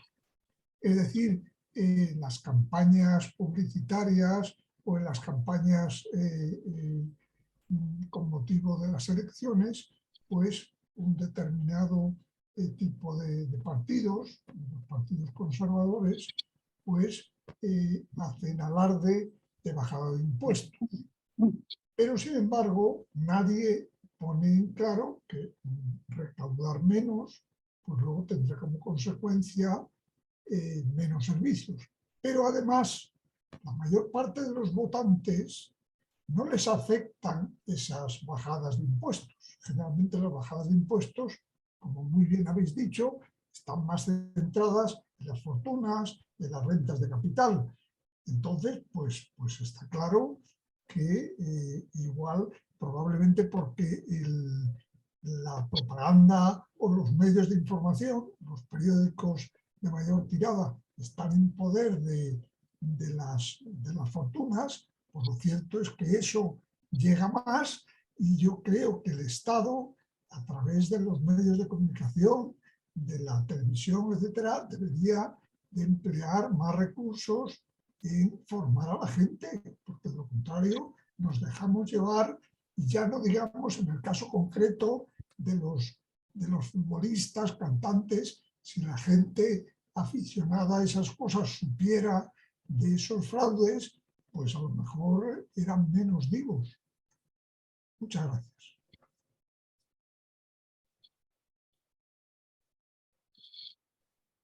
Carlos, tu turno. Vale, no, te iba a contestar a la primera pregunta de Julia, ¿no? Cuando decía que las cotizaciones, he comentado que estaban, se consideran impuestos, no se consideran impuestos o se juntan con los impuestos a efectos de cálculo de la presión fiscal, no en otro sentido, ¿no? Y en ese sentido es verdad que, bueno, muchas veces cuando comparamos presiones fiscales, pues hay que tener en cuenta esto, ¿no? Por ejemplo, en Suiza, es un país que conozco, pues la sanidad es privada, ¿no? De manera que no hay cotizaciones allí. Tú tienes que pagar tu cotización a tu seguro privado, como ocurre en Estados Unidos, y por tanto eso, si se compara con la presión fiscal de Suiza, habría que incluir esa cotización a los seguros privados, ¿no? Igual que en Estados Unidos, pero nada más. O sea, sí que las cotizaciones sociales están separadas en los presupuestos y bueno, el problema con las cotizaciones sociales y con las pensiones es que en este momento pues son insuficientes, ¿no? No pasa nada. O sea, para eso están los impuestos y con los impuestos hay que compensar esto, ¿no? No puede servir de excusa el que en un momento determinado, en unos años, vaya a haber un problema en cotizaciones porque haya crecido la base de o hayan crecido los pensionistas, o ocurre ahora con el baby boom, porque dentro de unos años ocurrirá lo contrario, ¿no? O sea y en todo caso, yo personalmente pienso que lo que tiene que ser sostenible, por supuesto el sistema, pero para eso están los impuestos, pero tienen que ser sostenibles las pensiones, porque esto lo dice la Constitución ya, que tiene que ser sostenible. Una persona jubilada tiene que poder cobrar su pensión, no vale decir que es que ahora se está cotizando menos, ¿no? Pero bueno, la pregunta era esta y yo te digo que se computa a efectos de comparativa de presión fiscal. La segunda pregunta, no sé si Juan la quiere contestar, pero bueno, ya te adelanto yo también algo, y es que sabes que fiscalmente ahora se ha ido reduciendo, pero las aportaciones a los planes de pensiones se han considerado reducciones de la base imponible y por tanto no estás tributando en renta por eso. Te estás restando, digamos, la aportación que haces. Por lo tanto, bueno, se dice muchas veces que lo que ocurre es que esa reducción luego te la cobran cuando cobras la pensión o el plan de pensiones, ¿no? Pero lo cierto es que cuando estás aprovechando el beneficio fiscal, que es cuando estás trabajando, cuando estás con tu vida activa, pues normalmente tienes más ingresos que una vez que te has jubilado. Por lo tanto, el impuesto, como es progresivo, pues te va a gravar más cuando estás Sí, pero el tope, eso que me dices tú de la reducción en la base imponible cuando tú haces aportaciones tiene un tope. Claro, tiene un margen cuando tú recuperas tu pensión o tu dinero aportado, vamos a llamarlo como realmente es, y ahí no hay tope. Y más si lo recoges todo junto, ya sabes, te lo suman a tu base imponible. Sí, pero lo habitual, lo normal es que tú estés aportando a tu plan de pensiones hasta ese tope para aprovecharte el 100% de tu beneficio fiscal, con lo cual, bueno, pues al final esa cantidad que has generado, bien si la cobras de una vez o la vas cobrando como una pensión, es algo que habrás detraído de tu base imponible en el impuesto sobre la renta, ¿no? Es verdad que ha ido bajando cada vez el límite y es lógico porque esto es regresivo. O sea, resulta que al ser una reducción en la base imponible beneficia más a quien mayores bases tiene y más tipos paga. Nosotros veníamos planteando desde hace años que se tenía que cambiar por una deducción en la cuota, de manera que no se diera esa situación de regresividad, porque obviamente se beneficia mucho más quien está en los tipos más altos y se ahorra ese 45 o 47%, quien está en un tipo de un 24%, ¿no? Porque es la base imponible directamente los recortes. No sé, Juan, sobre esto. Sí, seguro que tienes más criterio que yo. Más aún, estando de acuerdo con lo que ha dicho Carlos, pero más aún es que era un beneficio que afecta sobre todo a los niveles más altos de renta. ¿Por qué? Pues porque las aportaciones a fondos de pensiones las hace quien puede ahorrar. Y la parte de ciudadanía que no puede ahorrar, que es por lo menos la mitad para abajo, pues esos no podían hacer aportaciones de pensiones, luego beneficiaba más a los niveles más altos, ¿no? O sea que en ese sentido es casi al revés, ¿no? Tú decías, es el único que paga dos veces, ¿no? Este tiene un beneficio previo, como ha dicho Carlos muy bien, ¿no? Pero entonces, claro, que sale una reflexión sobre la seguridad social, ¿no? Bueno, pues es normal que se considere tributos y de hecho para el ciudadano al final es dinero que sale de su bolsillo y por eso, por ejemplo, pues hay estudios que dicen que los hogares de más baja renta son los que pagan más tributos, porque sumando las cotizaciones a la seguridad social más los tributos que paga por el IVA y demás, aunque en renta pague poco, pero en los demás tributos paga mucho, sobre todo en proporción a su baja renta, ¿no? O sea que eso es importante tenerlo en cuenta. Y más aún porque en el fondo hay una trampa en lo de ligar las cotizaciones a la financiación de la seguridad social, ¿no? O sea, está muy bien que exista ese instrumento, pueden existir otros, pero como decía Carlos, estamos hablando de un conjunto de impuestos y un conjunto de gastos, ¿no? Entonces, para hablar de sostenibilidad de pensiones, hablemos qué porcentaje del PIB absorbe y si estamos dispuestos a darlo para pensiones. Y estamos en porcentajes de PIB por debajo de muchos países europeos y cuando llegue el boom, pues llegaremos a pagar lo que ahora está pagando Italia, por ejemplo. Es decir, que nos asustan demasiado precisamente para favorecer privatizaciones, fondos privados, etcétera. Porque en el fondo podría pagarse con tributos cualesquiera, ¿no? No tendría por qué pagarse con cotizaciones y hay países en los que se paga realmente más vía tributos generales que vía cotizaciones. Entonces ahí, digamos, como un añadido, una reflexión adicional de que, bueno, es una forma de financiar y por otro lado, pues a la seguridad social se le ha cargado con muchos gastos impropios, como se han llamado, es decir, que se hacían medidas de política de empleo o similar a costa de los ingresos de la seguridad social, te digo yo, o se pagaban prestaciones que no eran propiamente de la seguridad social. O sea que con las cuentas de la seguridad social hay que tener mucho cuidado, digamos, en el fondo no tomárselas demasiado en serio, porque lo que importa es la voluntad constitucional de pagarlas hasta a un nivel razonable, ¿no? Y luego lo de la pedagogía, totalmente de acuerdo, Luis, que es evidente. Nosotros, yo creo que la plataforma nos dedicamos en buena parte a eso, ¿no? Estamos trabajando, como he dicho, para que en las escuelas enseñe, estamos preparando y compilando materiales para que el profesorado de las escuelas pueda actuar, enseñar, sensibilizar sobre estos temas.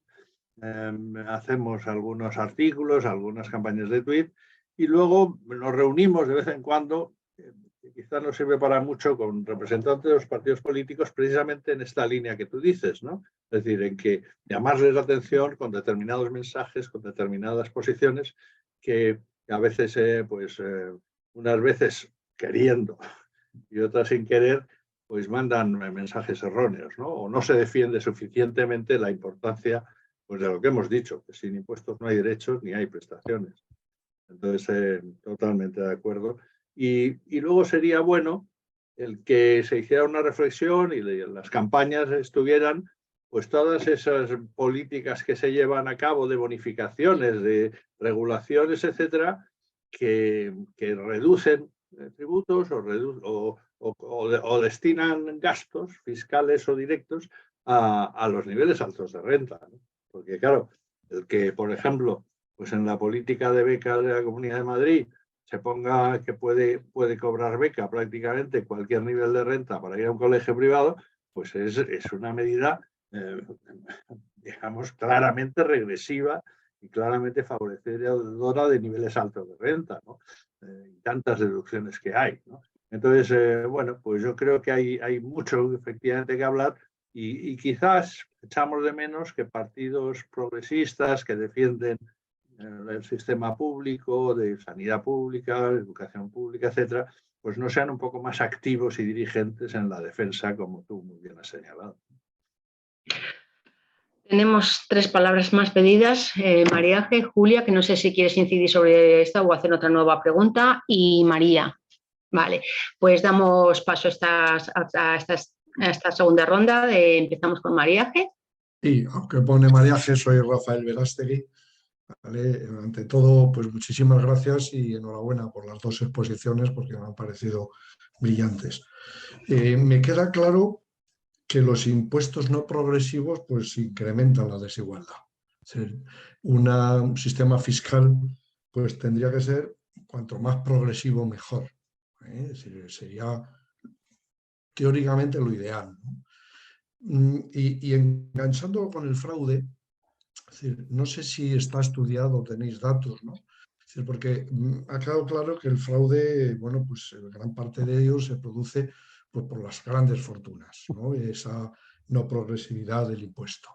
Pero también hay un fraude que no sé cuánto, en qué porcentaje será con respecto al otro, ¿no? En menos volumen, pero quizás en porcentaje muy elevado. Y es el que el que está a nuestro alrededor. Es decir, pides que te cambien, no sé, que te pinten la casa y lo primero que se te plantea es con factura o sin factura. Porque claro, la factura es un 21%. ¿Y quién está pagando ese 21%? Pues están pagando esa clase media baja, ¿vale? Porque la alta posiblemente lo pague su empresa o su montaje empresarial para que no le va a pagar esa factura de la pintura.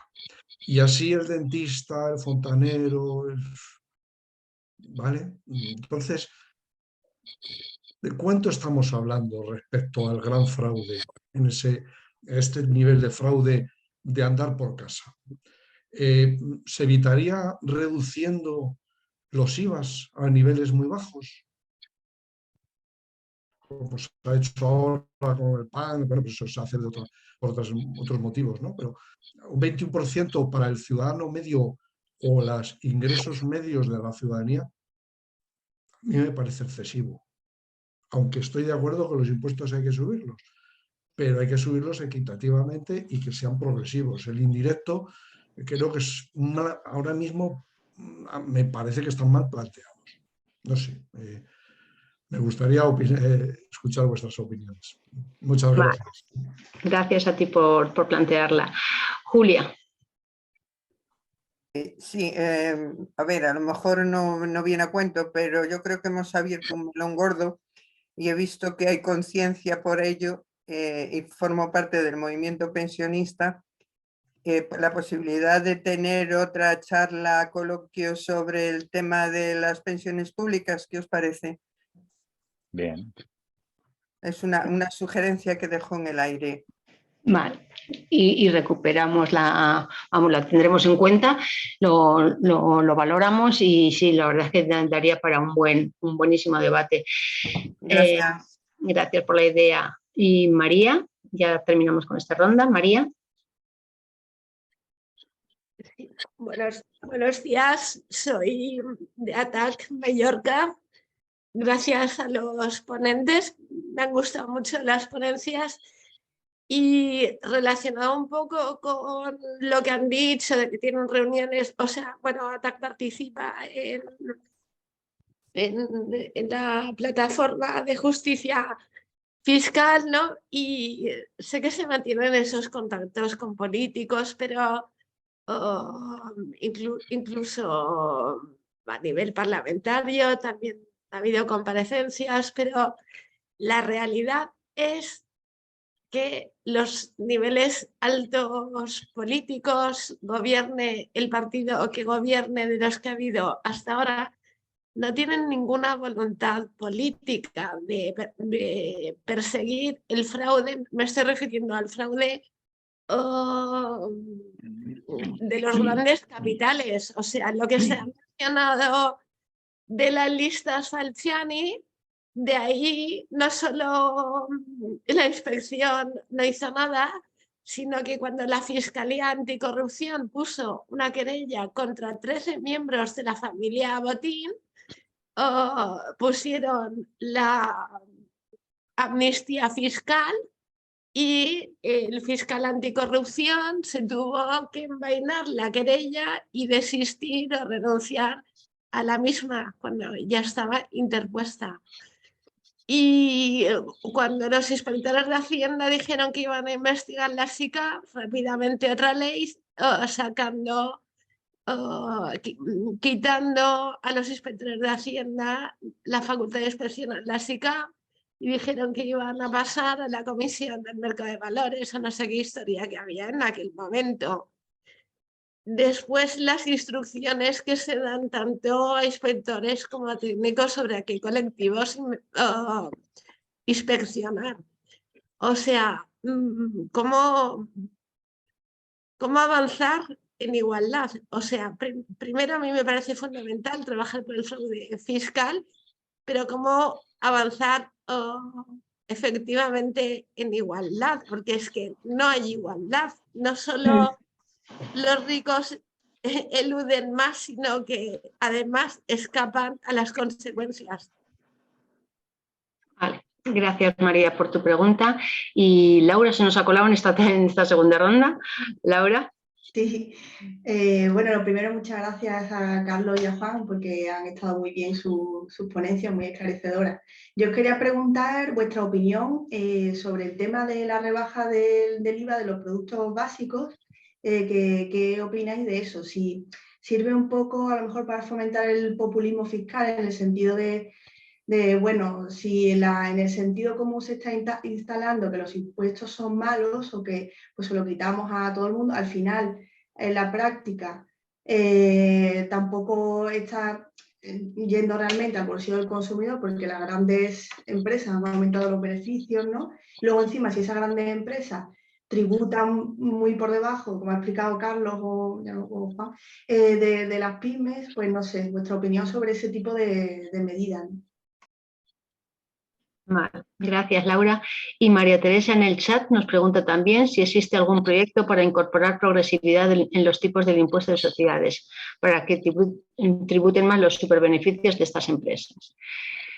Vale, lo dejamos aquí en estas y luego abrimos otra ronda. Carlos, Juan, empecéis por donde queráis. Yo empiezo. Bueno, a ver, Rafael preguntaba por el reparto del fraude, ¿no? Si hay cifras sobre qué supone ese gran fraude o qué supone el fraude con perdón, del IVA del fontanero.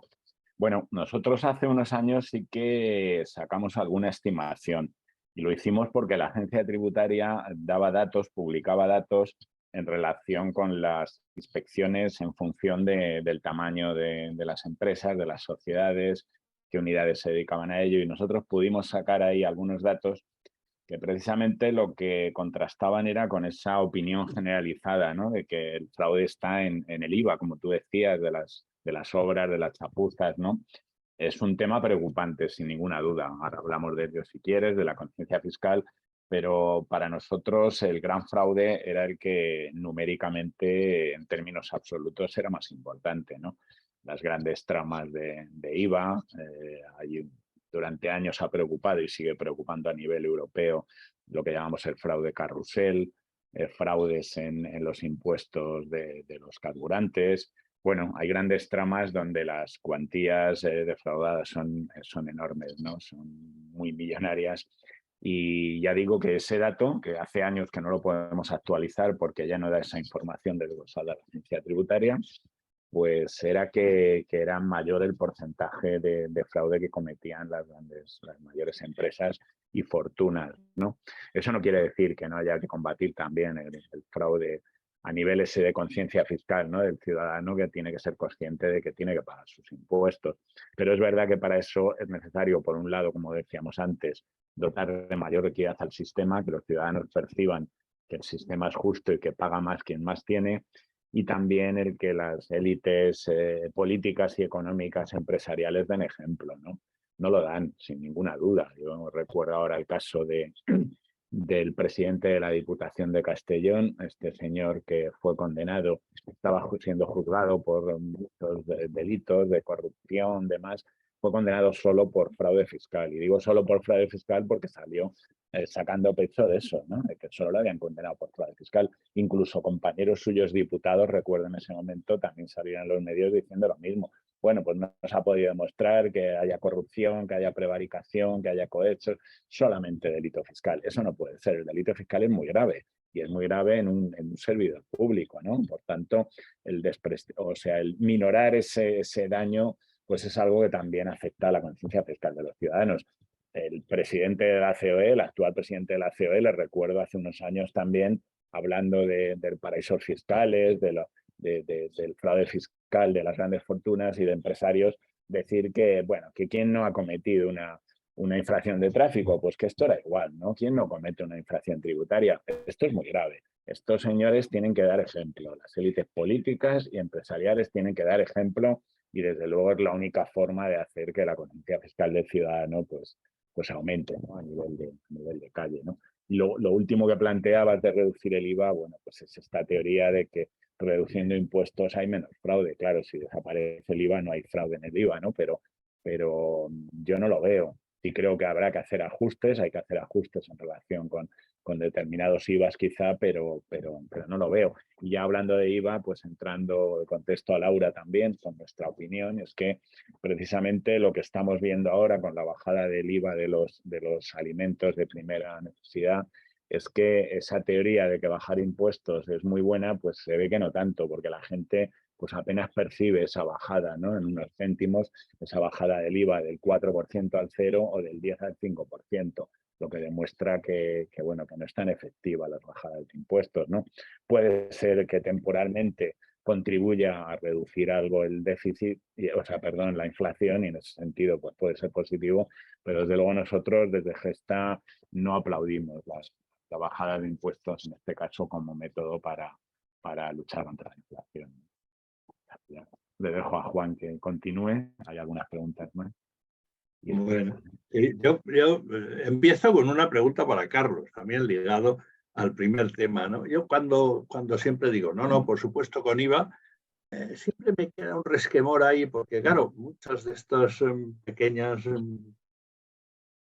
empresas, servicios o similar, están luego en módulos y cosas parecidas, con lo cual mi duda es, ¿realmente eso va como incremento de recaudación o incrementa los ingresos y no el pago de tributos? Te lo pregunto porque desconozco ese aspecto, pero una reflexión sobre módulos puede estar bien también. Puede ser, pero no nos olvidemos que cuando, como decía Rafael, no solamente te estás ahorrando o se está defraudando ese 21% de IVA, sino que estás haciendo que ese impuesto sobre la renta o el impuesto de sociedades, si es una sociedad quien te ha prestado el servicio, no tribute.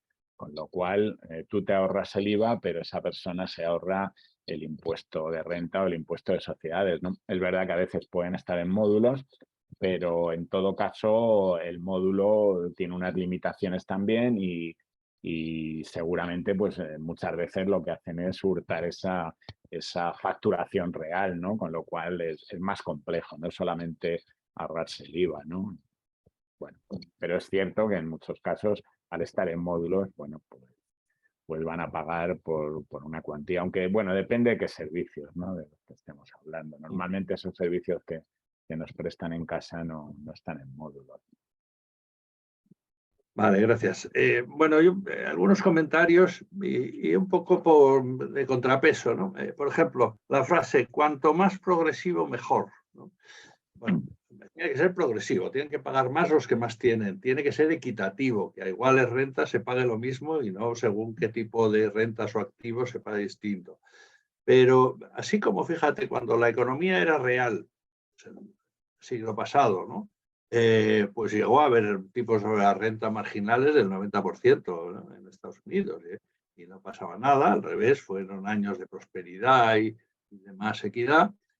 Ahora con toda una economía tan financiarizada, cuando decía en el siglo XXI tenemos que cambiar esquemas, es verdad que hay que tener una cierta prudencia en la progresividad, porque el incentivo a la ilusión, a todos esos sistemas que ha contado Carlos, cuando el tributo es demasiado alto se hace más evidente y entonces se pasa efectivamente lo que ha mencionado, ¿no? Que los más ricos y sobre todo con riqueza financiera consiguen no pagar impuestos. Entonces hay que buscar una nueva progresividad, ¿no? Más que la formal, pues buscar impuestos que recaigan realmente sobre quienes más tienen, ¿no? Y sobre las grandes sociedades y demás.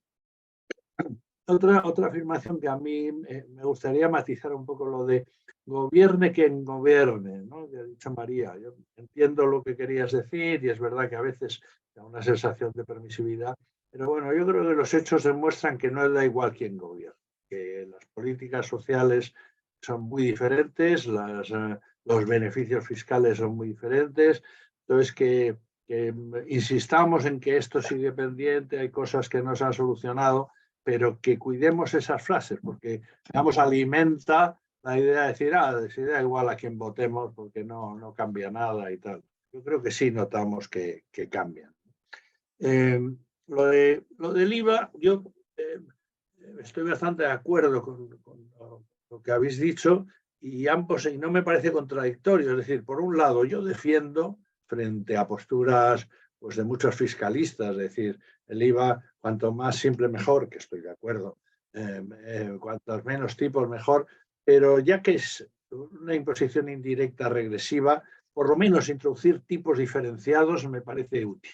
Me parece una forma de reducir la regresividad del impuesto, con aquellos productos realmente de niveles bajos de renta, pues que paguen un tipo más bajo, y en cambio, pues que haya, pues recuperar la idea del viejo impuesto de lujo, ¿no? ¿Verdad? Que haya un tipo más alto para gastos suntuarios o similar.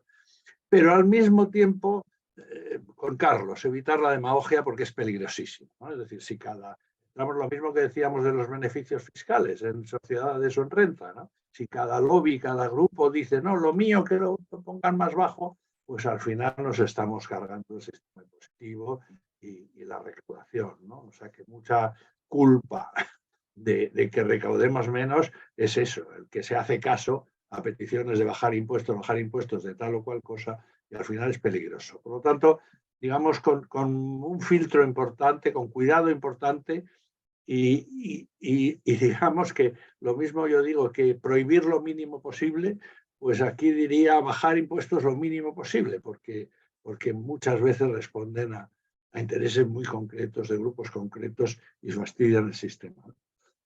Bueno, de sociedades, Carlos sabe mucho más que yo. Sí que es cierto que se han puesto ahora pues esos impuestos sobre beneficios extraordinarios de algunos sectores, un poco lo que se han llamado beneficios caídos del cielo, es decir, estos beneficios que empresas están aprovechando la crisis, sobre todo energética, pero no solo, para aumentar sus beneficios. Se ha hecho de forma transitoria y como ligando a esta época. Yo sí creo que tendría pleno sentido una existencia de un impuesto general sobre beneficios extraordinarios, auténticamente sobre beneficios extraordinarios.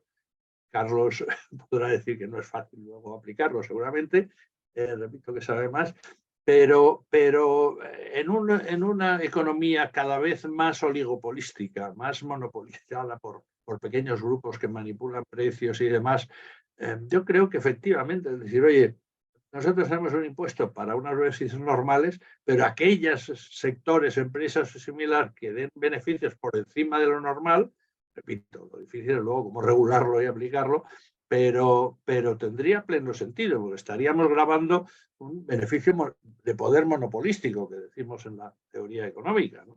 Si usted pone impuestos por encima de lo normal del mercado, es que usted tiene posición de monopolio. Por lo tanto, tiene pleno sentido desde todos los aspectos, ¿no? Desde la justicia y la equidad, pero también de mejorar la economía en esta situación de oligopolización absoluta de nuestros mercados, ¿no? Vale. Sí, de acuerdo con lo que estaba comentando Juan en relación con el impuesto de sociedades, beneficios extraordinarios. Esta mañana oíamos en la radio como algunos bancos empezaban a dar beneficios, sus cifras de beneficios son extraordinarias, ¿no? No casa todos estos datos con esas quejas, ¿no? Cuando se les impone ese impuesto que ya según las propias, alguna agencia de calificación ya ha manifestado que no va a suponer un problema, ¿no? Para los bancos. También lo decía la Comisión Europea, ¿no? No va a suponer un problema, por supuesto, ¿no? Yo quería hacer una puntualización con lo que decía María, y estando de acuerdo con Juan en que en las políticas fiscales, sobre todo, pues son distintas muchas veces en función de quién gobierne. Desgraciadamente, en lo que se refiere a la lucha contra el fraude, nosotros insistimos en que gobierno tras gobierno falta voluntad política para acometer esa lucha contra el gran fraude, lo decía antes, y una muestra de ello es esa negativa a ir actualizando e incrementando los efectivos necesarios para hacerlo, ¿no? Así como optimizar y a dar más competencias a los técnicos. Esto nos ha ido ocurriendo con un gobierno y con otro, y bueno, habría que analizar las causas, ¿no? Desde luego nosotros estamos convencidos de que tienen demasiado poder determinados colectivos de funcionarios que son pequeños y que quieren seguir manteniendo ese poder en el Ministerio de Hacienda, ¿no? Y muchas veces esa dinámica es la que hace que la estructura, la superestructura que supone la agencia tributaria, pues no se adapte a los nuevos tiempos, no cambie, no reconozca que ha tocado techo en lucha contra el fraude y se acometan las modificaciones organizativas, normativas que muchas veces se tienen que dar. Ahí pues sí que coincido con María en que hasta ahora, gobierno tras gobierno, pues están demostrando que no tienen voluntad política de luchar contra el gran fraude, ¿no? Aunque haya algunas diferencias y empecemos a ver algunos brotes, ¿no? en ese aspecto.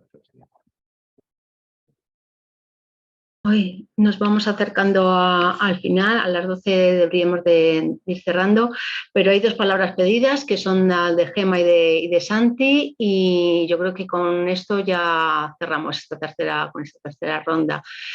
Eso está Gemma, está Santi, y si alguien quiere más, pues todavía tiene la oportunidad. Pero vamos, Gemma, cuando quieras. Hola, buenos días. Y bueno, lo primero agradecer esta sesión que me ha gustado muchísimo, muy clara y con, bueno, hablando muy claro, ¿no?, de estas cuestiones que creo que es muy importante. Bueno, creo que hay muchas cosas que querría comentar, pero por centrarme en dos. Creo que somos muy conocedores, ¿no?, y conocedoras de la situación de la economía sumergida en este país. Las cifras respecto a otros países que habéis dado de Alemania y Francia me han impactado mucho, y quería preguntaros si hay algún dato o si hay algún estudio donde dentro de este volumen, ¿no?, de economía sumergida, si se identifican los sectores prioritarios donde se da esta situación, y si esto tiene un impacto diferente o si se ha estudiado en mujeres y hombres, ¿no? Muchas veces se asocia, por lo menos en lo que yo he leído en algunas bueno, en algunas publicaciones, pero no sé qué rigurosidad pueden tener en el estudio, pues relacionado mucho con la atención doméstica y en domicilios, el sector servicio, pero no sé si hay una rigurosidad en algún estudio que, si conocéis, me pudierais comentar.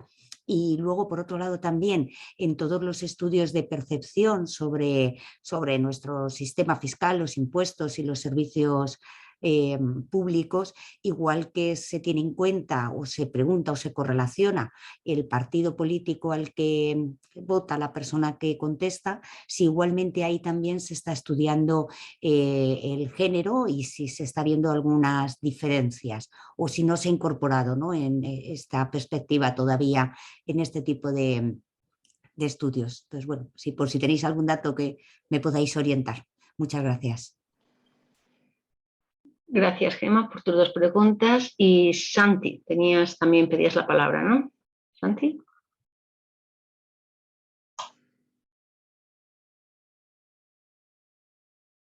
¿Dónde está? Santi había pedido palabra en el chat, pero...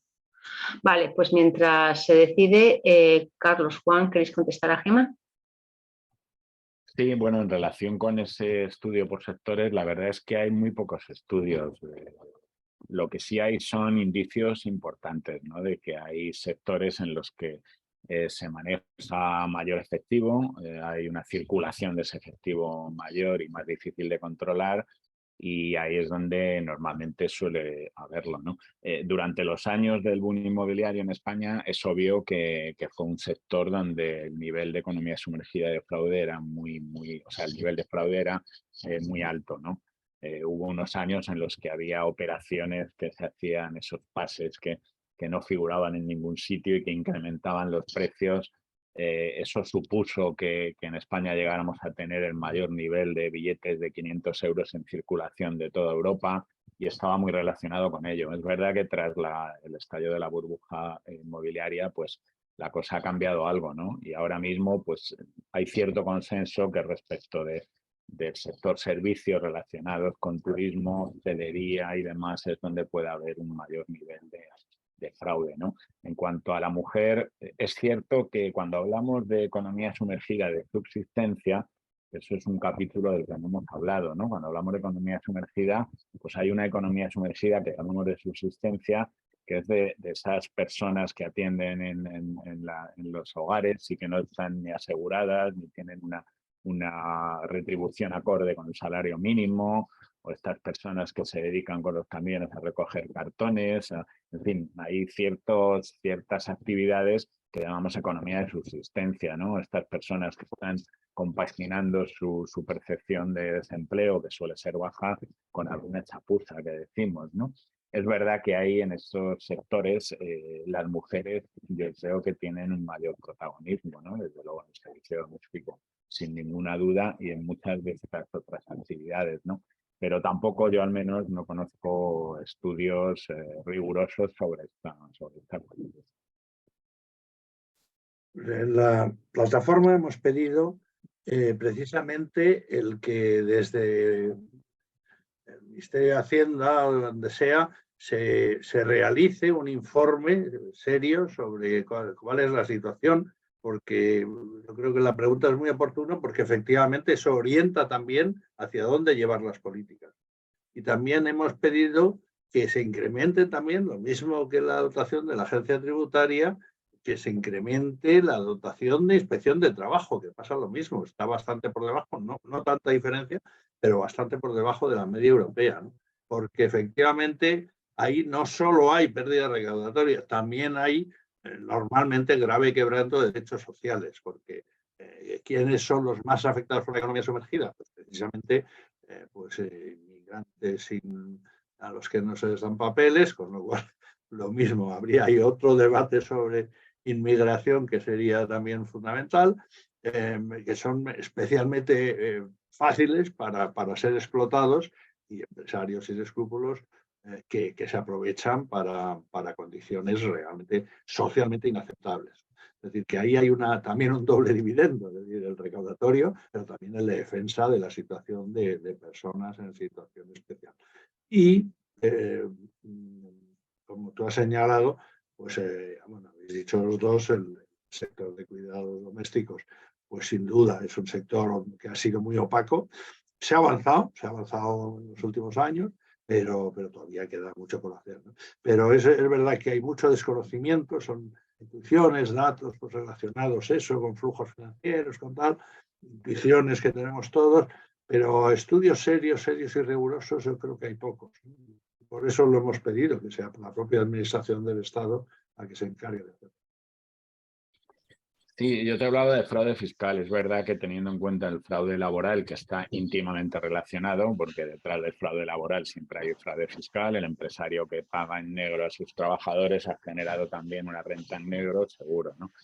Si hablamos de fraude laboral, la agricultura, desde luego, es el sector donde hay un mayor número de irregularidades. Vale, pues si no hay ninguna otra pregunta más, Santi escribía que tenía problemas con el audio. A ver, ahí tenéis la pregunta de Santi. La cuestión que quería plantear es, primero, existen plataformas que llevan años tratando de concienciar sobre la importancia de las pensiones públicas, como el MERP y la plataforma electoral Recortes Cero. Segundo, creo que buena parte de las razones por las cuales la clase política no lucha con fuerza contra el fraude fiscal, especialmente de las grandes fortunas y grandes empresas, es por una razón de fondo. Existen los paraísos fiscales. Las grandes fortunas evaden sus capitales a esos paraísos fiscales. Si se les presiona, evaden más todavía. ¿Algún comentario queréis hacer, Juan y Carlos, a estas dos cuestiones que plantea Santi? No, siempre se da la excusa de que si hacemos pagar más impuestos a las grandes empresas se irán, si lo hacemos con las grandes fortunas se irán a los paraísos fiscales, pero esto es cierto relativamente, muy relativamente, porque ya utilizan los paraísos fiscales. Según datos del Instituto con Estudios Económicos de Estados Unidos, hasta un 40% en relación con España de las fortunas, de los capitales de las grandes fortunas, están en paraísos fiscales. O sea que esto se utiliza muchas veces como argumento para intentar pues rebajar esas subidas de impuestos o ese mayor control a las grandes fortunas. Pero mientras no acabemos con los paraísos fiscales, y ahí sí que es cierto que todavía estamos a años luz de poder hacerlo, ¿no? A pesar de esa lista que elaboró en su día la Unión Europea y que ha quedado, como vemos, en lo de siempre, en 4 países, y dado que sobre todo en la Unión Europea pues no se toman en consideración los paraísos fiscales que tenemos dentro de la propia Unión Europea, ¿no? Con lo cual es muy difícil atajar este problema. Sí, yo creo que al final coincidimos todos. Erradicar las guaridas fiscales sería un instrumento esencial para favorecer una política fiscal seria en el mundo, ¿no? Pero, como decía Carlos, el problema es que hay mucha esa debilidad en la lucha contra las guaridas, porque hay mucha hipocresía, porque en la propia Europa, como en Estados Unidos, hay guaridas fiscales, pues no hay mucho interés en quitarlo, ¿no? Y luego cuando salen las listas, pues desgraciadamente pues encontramos entre los depositantes a políticos de primera fila de algunos países, ¿no? Es que ahí hay un problema también de puertas giratorias, diríamos, de gente que está al mismo tiempo en gobiernos y en guaridas fiscales o lobbies muy potentes que evitar, ¿no? Que, como decía Carlos, ¿no? O sea, hay una conferencia, se hace una lista y luego al final se va recortando, quedan los 4 tontos, ¿no? El chocolate, el loro. Pues quitamos tu gasto, no. Y al final lo único que ahorramos es en el chocolate del loro, que es el pobre loro el que se queda en la lista, ¿no? Pues pasa un poco lo mismo. Sí, es que los paraísos fiscales, o mejor, las guaridas fiscales, sí, no solo son utilizadas por grandes fortunas para ocultar su riqueza, sino que son muy utilizadas por las grandes empresas para sus inversiones. De hecho, Oxfam tiene datos muy suculentos, ¿no?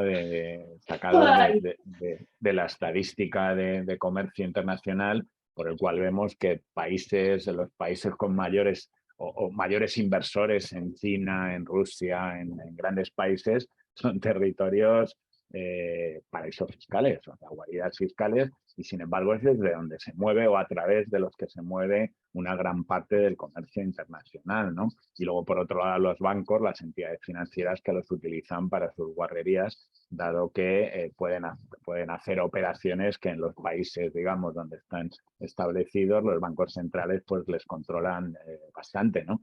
De hecho, la crisis financiera empezó como consecuencia de la utilización de esas hipotecas y de esos productos a través de paraísos fiscales, donde los bancos campan a sus anchas, ¿no?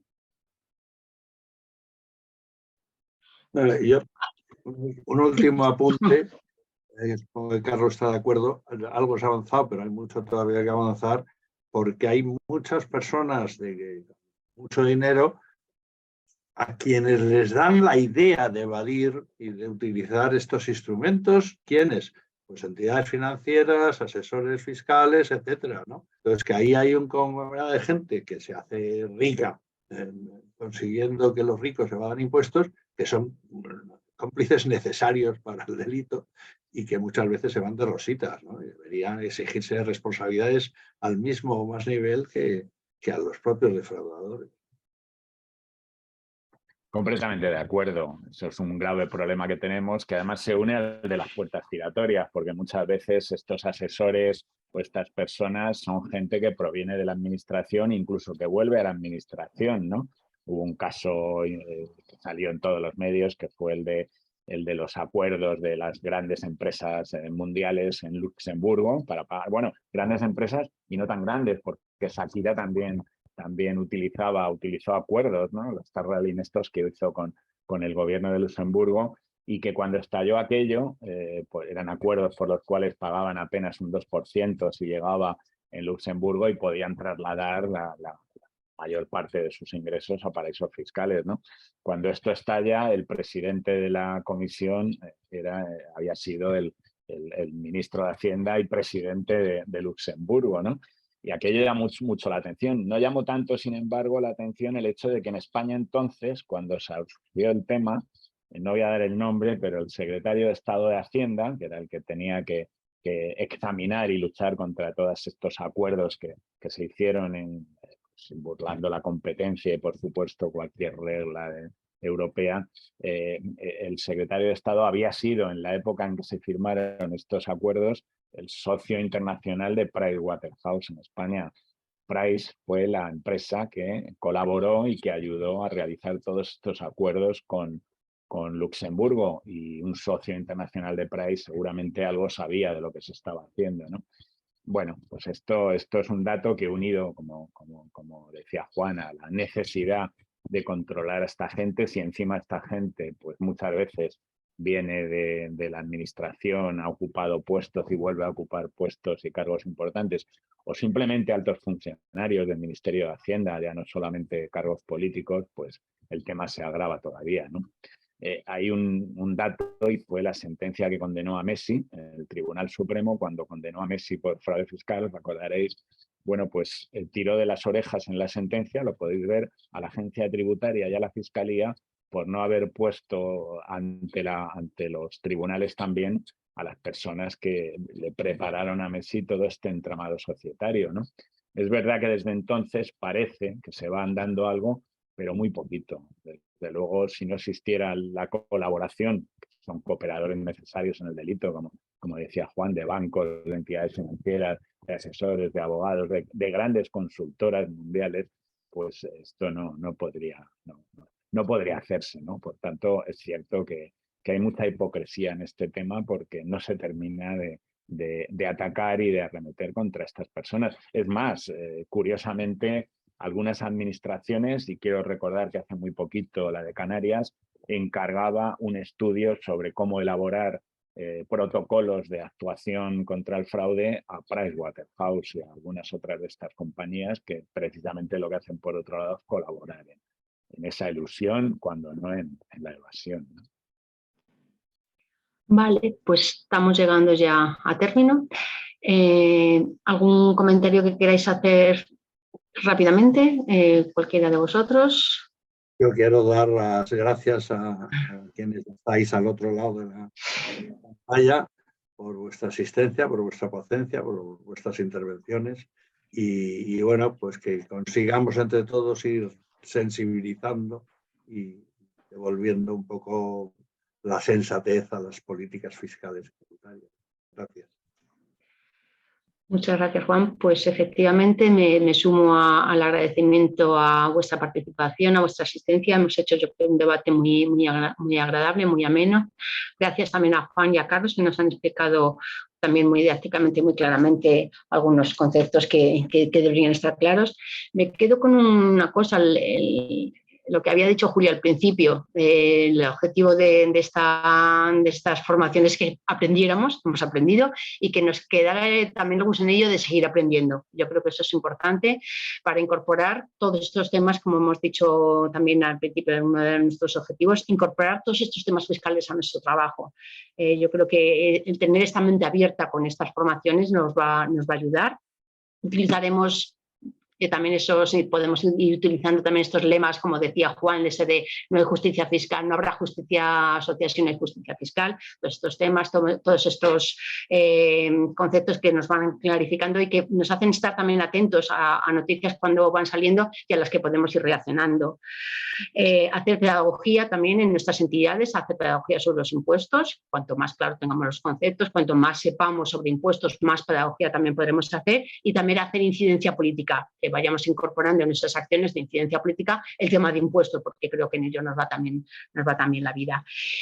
Y recuperamos también la idea de Julia de hacer un debate sobre pensiones. Lo comentamos, lo hablamos en la plataforma, intentamos hacer algo específicamente de pensiones, pero también podemos hacerlo sobre cualquier otro tema. O sea, que eso también es otra línea de acción dentro de nuestras entidades. ¿Qué se nos ocurre que podemos hacer, que podemos pedir a la plataforma sobre la justicia fiscal, para que nos sigamos aprendiendo? Bueno, pues estos son puntos que podemos ir incorporando a nuestro trabajo y yo creo que será uno de los objetivos fundamentales de esta formación.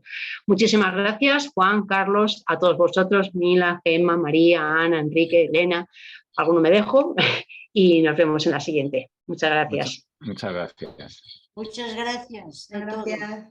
Hasta luego.